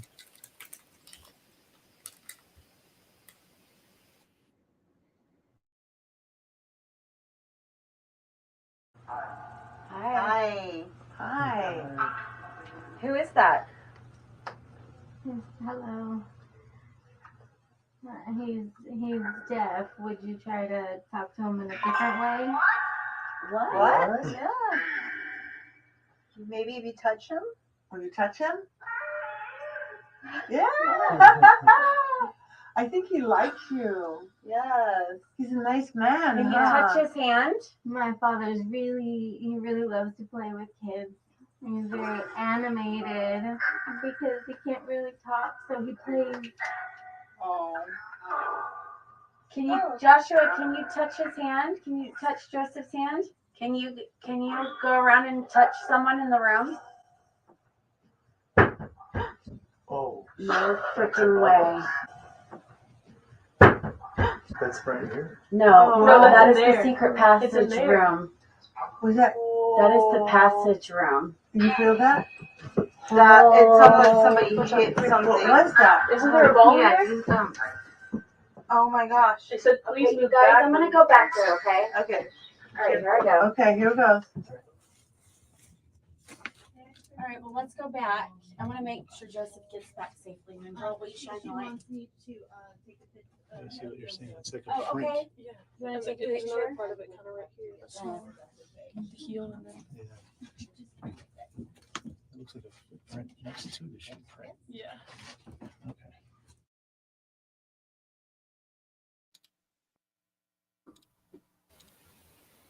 All right. So actually, the beautiful thing about that experience was, I mean, obviously those were crazy loud knocks, and I thought that it was directly behind him moving around, but the people that were sitting and facing that little doorway, it went from that little doorway all the way around and behind the gentleman that was hearing impaired. He felt it. He felt the vibrations of the knocks, and that was for him. That was his experience. That was his paranormal experience. And what a better way to have that happen. I mean, for him to go and maybe not even expect to have anything because, who knows, but that was so just blatant, and you saw that we immediately ran back there thinking there's got to be staff or somebody back there banging on the wall. It was so loud. Yeah, and there wasn't. And one of the girls pointed out, are those bare feet? Is that a foot? Yeah. Yep. There were. You could see all of our shoe prints from us scurrying around back in there, but there were bare feet prints in there too. So that was, I don't know if that was there before or not, or whatever. I was, more focused on the banging because that blew me away. But I just, was proud to share that with everybody because what a great experience. I was honored to be a part of that and share that with him, and I'm glad that he got that experience. And that's what it's all about, It's a great experience because, I mean, looking at it, it seems like they knew they had to knock loud enough for him to hear it. Because if they did it soft, he wouldn't have felt it. So it wasn't a little shave in the haircut, Right. We're here, bro. We're here. Hey. That's awesome. Wow. That's very cool. Yeah. When I first saw the clip, even though I know it was the Hill House, That looked exactly like the Selma top room at Selma Mansion with all the toys in it. And I'm thinking, did they take the toys out? I'm like, wait, it's still us. Yeah, that's what. That's exactly what I thought it was. I was like, oh my gosh. It looks just like Selma. It does. It does. Yeah. Isn't that Patty Negri sitting there with you? Yeah, Patty and. Oh, I didn't even see her. I was wondering that too. It looked like it was her. I didn't even Sounded like her too. I'm like, I think it is. Paraflix was there, and Yeah. Oh, okay. It was their event. They put the event on. So I just happened to be doing a contract in Dallas, and I'm like, I'm only an hour and a half away from Wells. So Drive time. Yeah. Was that Natalie there too? That was Natalie. That came Oh in. my God, I didn't even notice any of them. Yeah. Yeah. We have a docuseries that's on Paraflix. Yeah. What I thought was fantastic about this is we talk about para-unity, and we talk about all of us getting along in the paranormal community, but this is a flippin' great example of para-unity. There is a deaf person that only can feel and sign, and they're getting to experience paranormal too. Isn't that cool? That's awesome. It was so flippin' cool when I saw that. Well, and to add to that, Chris, the fact that, going back to the para-unity thing, the fact that when we could have asked any question in the world and done anything, but everyone in that room, and you can go to the whole like global consciousness thing and go deeper than that. Everyone wanted him to have an experience, and so the questions they were asking: can you touch him? Can you make a noise or something? It was all focused on him to have an experience. It wasn't a random just throwing questions out or anything. We were all hyper focused on him having an experience, and then it happens. So that's fantastic. It was awesome. Yeah, that's good. Which probably helped, of course, with him having the experience, all those intentions, those good intentions. So yeah. I mean, That's maybe something for somebody else to try on their investigation, just something to think about, Good point. Very good point. That is awesome. Well, Mikey, we have reached the point of the show that we call shameless plugs. Okay. Where can people find you? Where can they see your evidence? Where are you going to be next? Oh, well, I got a lot going on. I'm going to be busy. I'm going to be I'm going to Waverly this month. I gotta do it because it's my bucket list. And then at the end of the month, I'm going to be doing some stuff. I'm going to be following Spirit Realm around. I'll be in Missouri, St. Joseph, Missouri, for 3 different locations there that weekend. And then April, I'm going to be out at Tombstone with you. Oh, very cool. Yes. That's awesome. I didn't know you'd be there, Mikey. That's great. Yeah, I'm going to be Rick's right-hand man out there. So I get to hang out with you out there. And then June, we're going back to Scotland. So I've got some stuff up on the website, you guys. It's scarsociety.com.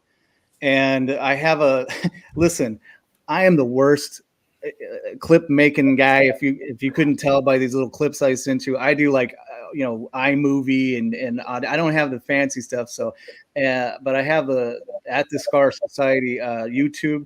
I put some stuff up there that we've caught along the way. I left the crappy videos and the little trailers from years ago up there just so people could see the progression over the years. We're horrible, guys. Horrible. I think I have like 18 subscribers or something. Don't even waste your time. But I got this stuff on the website, and then I'm on Facebook too. I'm horrible with social media. I really got to get better at this because I really enjoy this part. But I really like being on in this platform and sharing with people and having conversations about it too. So awesome. But that's fantastic. Yeah, that's cool. That's cool. You'll have fun with Rick, I'm sure, and definitely with Team Rathman and Tombstone. That'll be fun. Great. Yes, I can't wait. It's always a good time with Rick. He's got a great sense of humor, and he's really good at investigating. He's got this natural aura about him that just makes him communicate. It doesn't matter. Yeah. It's incredible. I call him the K2 King and I'm talking about the old school little, single access push button K2 that everybody mocks, makes fun of, but we'll have all this thousands of dollars worth of equipment in the room, and he's over there with his K2 just getting lit up, So my favorite. Mm-hmm. At the Scar Society, Everett. Again, you might want to do the website, scarsociety.com. There's more stuff on there. The YouTube's horrible, brother. I'm not even going to lie, but honestly, I love, I don't know how much time we got, but Staticom, to me, guys, the stuff that you're doing, if I can, just for a minute, like I have always struggled with the spirit boxes because these things can be going off in the place and someone can say, what? There's a box on the bottom shelf in the closet on the left side, and all I hear is, I'm like, I can't figure it out. The fact that we understand that. Yeah, and I've always been fascinated. Like I wanted to do this little, thing with the EVPs. As far as I'm curious to see, if I can take these EVPs and break them down, single them down to a specific frequency range. I know you guys are doing stuff with frequencies and things like that, and I'm a big fan of Bocce and his whole thing and all of that. We did some stuff with my friends at Porterville Ghost Society. They're big on frequencies too. Shannon Amos, he's got this thing called the Amos effect that we do, where we loop frequency ranges before we go into a place and kind of see if that stirs stuff up. And we actually had a great experience at the Glen Tavern Inn with that. And things like that. But where is this going, like with the frequencies, and is that a thing? I talked to Sean at Ghost Stop about, is it possible to create a database with EVPs that are broken down to say like 2,500 hertz to 3,000 hertz is where we measured it at, and then create a device that will focus on that range so that we're cutting out all the other stuff? Like, is that a thing? Am I just crazy? Like, no, there's something. Go ahead, Tony. You want to go? I'll add to it after you speak. Well, what we've determined using every frequency the human ear can hear is that there is no specific frequency. They are literally all over the boards, and they come in. Every voice can be different at different frequency, at different level, which is why we use broadband white noise, because anything above the broadband spectrum is outside of human hearing anyway. Lower than 20 hertz, higher than 20 kilohertz, your human ear can't hear that. So we've literally got a base of every physical sound that the human ear can hear. That way we don't miss anything. And no matter what range they come in at any given time, and it will vary from sentence to sentence, word to word, it'll alter. So the variables behind how that happens, we don't know or understand yet. But we do know that limiting the frequency will literally just limit your responses. That's the best answer I can give right now. Yeah, it could. So what I mentioned before, stochastic resonance is when anything enters into white noise, which is, as Tony said, everything we can hear, the whole range, 20 hertz to 20,000. It matches one of those frequencies, and those two get amplified. You build a momentum. The rest of the white noise, as we progress in what we do with Staticom, we lop off the noise floor. So only what is left up above that through resonance becomes the final product that you hear. And I think I cleared up how I explained that. Compliments of Tony, who really said it so freaking well that last show he did, remember? He did. So that's part of it. The other part of it is when people ask about what's the ghost frequency, there's two issues with that theoretically that are kind of conflicts that are hard to get around. We don't have any information, empirically or otherwise, about where the sounds are coming from, about an origin point, right? So we can't know what frequency they're sending or coming in on, but we can use almost as a net the frequencies we have available to us, as Tony explained, to try to see where we're fielding them. And the reason I say about not knowing too is that most people will agree that time, space as we know it, they don't necessarily attribute that to the spirit realm. We don't know that it doesn't apply, but most people say that it doesn't. And frequency is what? It's units of measure of time, right? It's oscillations per second. So if they don't have time as we have it, then that's your measuring stick for the oscillations, and matching frequency where they are to where we are is almost like trying to translate drum sounds into words. You know what I mean? Yeah. It's two different languages. We don't know anything about the source, so we try to use everything we have available with receiving. Yeah, because I was always fascinated how I think Bocce he would tune his radio to between like 7 and 9 megahertz or something, and that was his hot spot. Yeah. And I felt like maybe there is a way to narrow it down, but then again, you guys that's not the case, right? With, like you said, we're opening it up, and well, the other reason too is and my mentor, who when we started doing direct radio voice 5-6 years ago, is Dr. Annabelle Cardoso. She sat with Bocce. Yeah. So we brought direct radio voice back, and we've been doing it with the Rathmans for several years. We call it Staticom because the source of the white noise, we remove the radio. Yeah. But that was one of the reasons he worked on AM, because AM was more prone with bigger waves for interference. And he did it between stations because he was trying to maybe borrow from some of the harmonics, but for the most part, stay away from broadcast and try to find a vacant spot. What we found from a couple different instances between Tony Shree and us two is that we were able to get voices without a radio. So we use generators that create white noise, and then we slow that down and filter it in real time. And it takes one of the two things we get hit with when people are cynical about ITC off the table. One of them is always you're getting radio bleed through. You're picking up broadcasts. Now we can't receive a signal.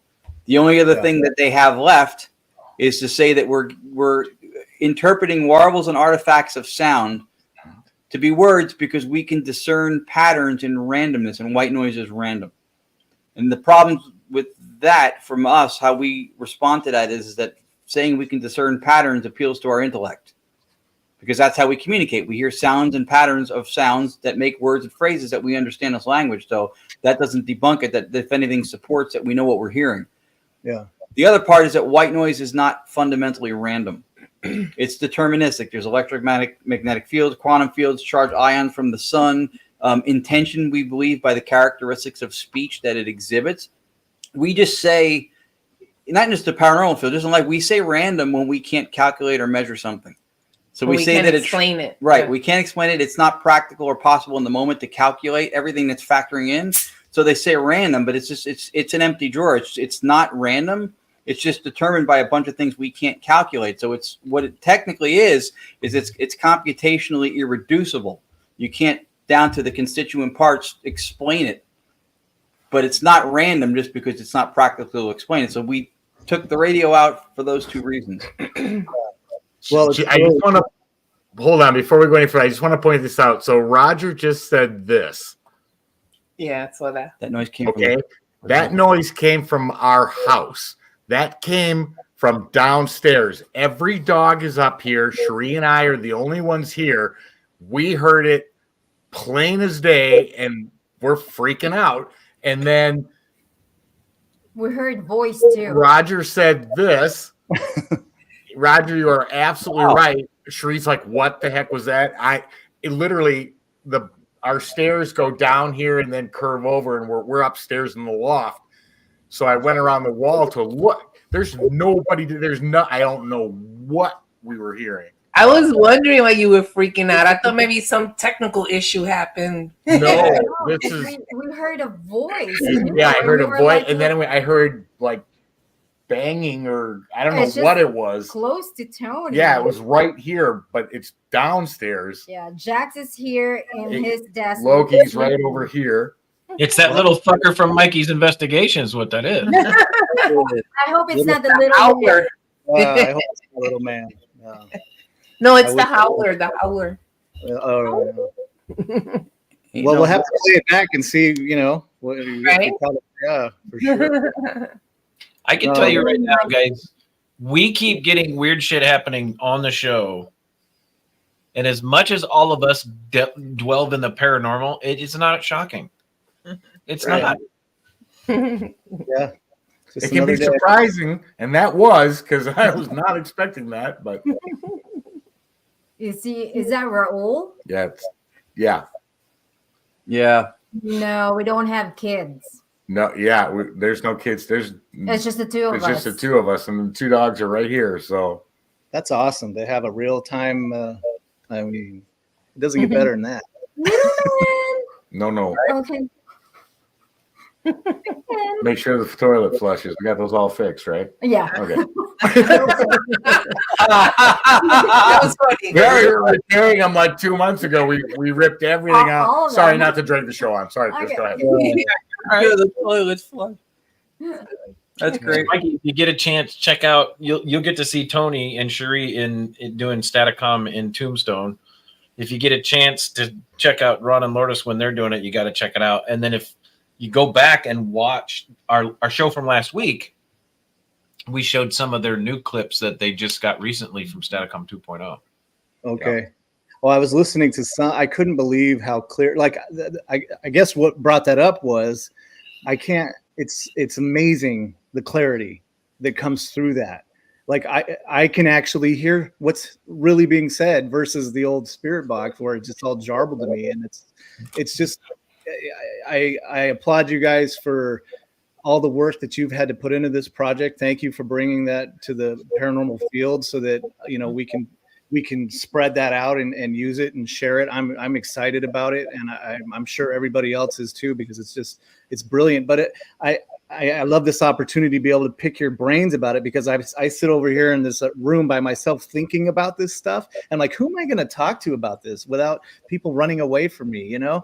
So I was super grateful to have this opportunity to ask those kinds of questions, because there are people out there, you guys, that are actually putting it together and making it work. I hope one day I have something to contribute to the paranormal community too, like this, because it's just brilliant. I mean, I applaud you guys for doing that, and really, we appreciate that. We appreciate it. It's gotten to the point that it's gotten through some of the same principles that Chris was celebrating earlier in the show, which having to do with unity and working together. Lourdes and I brought Direct Radio Voice back 5-6 years ago, and one of the best things we did for the process was collaborate with Tony and Cherie, because what we had was good and what we had got better. Yeah.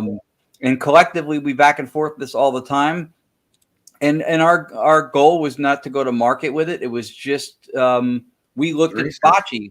Yeah, it was the research. We looked at Bocce.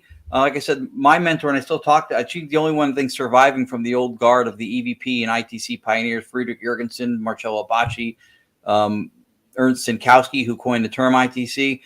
And we watched what they got, and we couldn't believe nobody was doing it, and we couldn't believe that was happening. I wonder if we can replicate that, and let's see if we can try it. The interesting thing about Tony is that we've been ITC people for a while. Tony built amazing boxes. He never sold them because he was always about research. So he's got a foothold in the past from knowing every inner working about how you build them and what they do. Yeah. And he's now technically at the forefront of the Staticom thing that we're doing also. So that's two different. The sweep and ghost box works. We're not knocking it either. We love them. We own them. Tony built them. They work. We think that resonance with the white noise is exactly how the ghost boxes work. But the sweep itself is what's truncating or giving you a brevity to the messages, because it's cycling through the band. We don't think it has anything to do with moving fragments around at superluminal speed from broadcast to try to put things together. We don't think the sweep is necessary, nor the broadcast. And it does give fodder to the people who don't believe in it. Well, do you think that there's a like linear sweep versus step sweep? Is that a factor in this stuff too? And as far as how it's, the biggest factor is the sweep itself, because the radio bands, when you pick up a radio band, it cuts off the spirit communication completely. All they need is the white noise. That's all. Yeah. So, the two examples where we call it Staticom, which Tony and Cherie brought to the dance. We did a zinc mine in New Jersey under the surface of the earth with a shortwave frequency, and we got voices. Nobody could get anything on a spirit box. This is a geological Faraday cage at its best. Like, there was no signal, period. Yeah. Tony did a demonstration at a Paracon, and he used this, and this is ballsy. It is. I say it all the time, because you do shit in your house as research. Okay, you're a researcher. I get it. He's doing it. He's got an audience watching him. If he fell on his face, he didn't care. He had an idea. Yeah. And he used a sleep machine with a chip recorder, pre-recorded, not live white noise. Can't receive a signal. He got voices. So we looked at that, and we looked at what happened in the mind, and we went, carrier signal, RF, it's not necessary. It's the white noise. Wow. But that's brilliant, though. I mean, just eliminate it. Take it out of the equation, and then break it down. That's how it went from direct radio voice to Staticom, because we're like, we can't call it radio. There's no radio anymore. Yeah. Well, I'm a fan, you guys. Thank you for. You are also contributing to the paranormal field in a huge way, because what you did for that gentleman was a beautiful thing, and I love that. That's beautiful. Great. We all should aspire. We should do things like that. There's not enough of it. It's not enough of it. That was a whole group thing. I was proud to be a part of that. That was, you could see Natalie and Patty and everybody, like, just let's focus on this gentleman and see if we can get him an experience. It was a pleasure to be a part of that, But like you said, that's why we do it. Yeah. Well, you demonstrated strong, highly respectable character from the second you started speaking on the show. So I don't disagree with her in the least. That's an important thing for this field, especially today when it's become some kind of a paranormal soap opera from senses of entitlement getting out of control. Like, everything you get, gratitude. Nobody owes you anything, Excellent point, Ron. We're grateful for every podcast, anybody who wants to hear 2 words that come out of my mouth. I'm grateful. They read one of my books. Thank you. I'm not a celebrity, nor will I ever be a celebrity in this field. I'm just a participant. Right. And I'm just a student. And I'm a student of everybody you see on the screen here, as much as I'm a teacher, equally at all times. And we all go by that. Yep. By that theory. So well said, Ron. Very well said. All right, guys, I want to thank everybody for coming back out tonight. Mm-hmm. We will be back next week. Same people. Again, I apologize. You guys just glutton for punishment. You keep coming back to see the 6 of us. I don't know. I'm gonna sign an autograph that says "Dear Facebook user" because I don't know who that is. Yeah, we can't see your name. Sorry. You got to tell us. Yeah, unless you give Facebook permission. Kyla. That's Kayla? It's Kayla. That's Kayla. Yeah, sorry.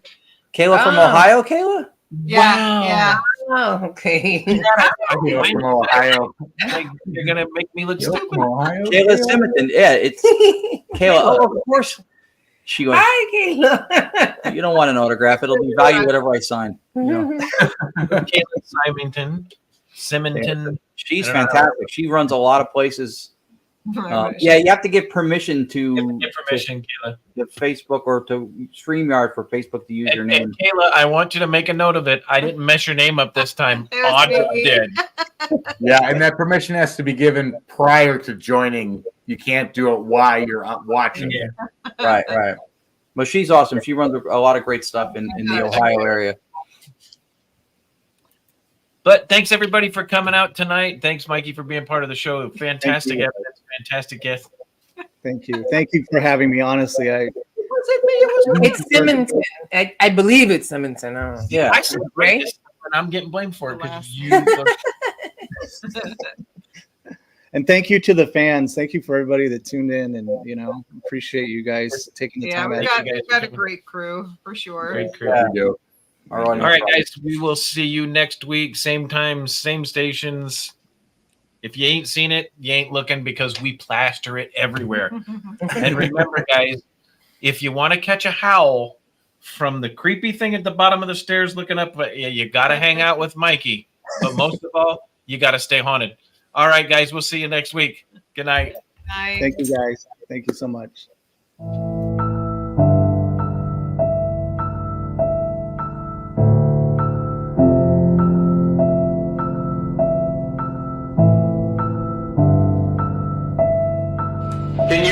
Can you give me a name? What's your name?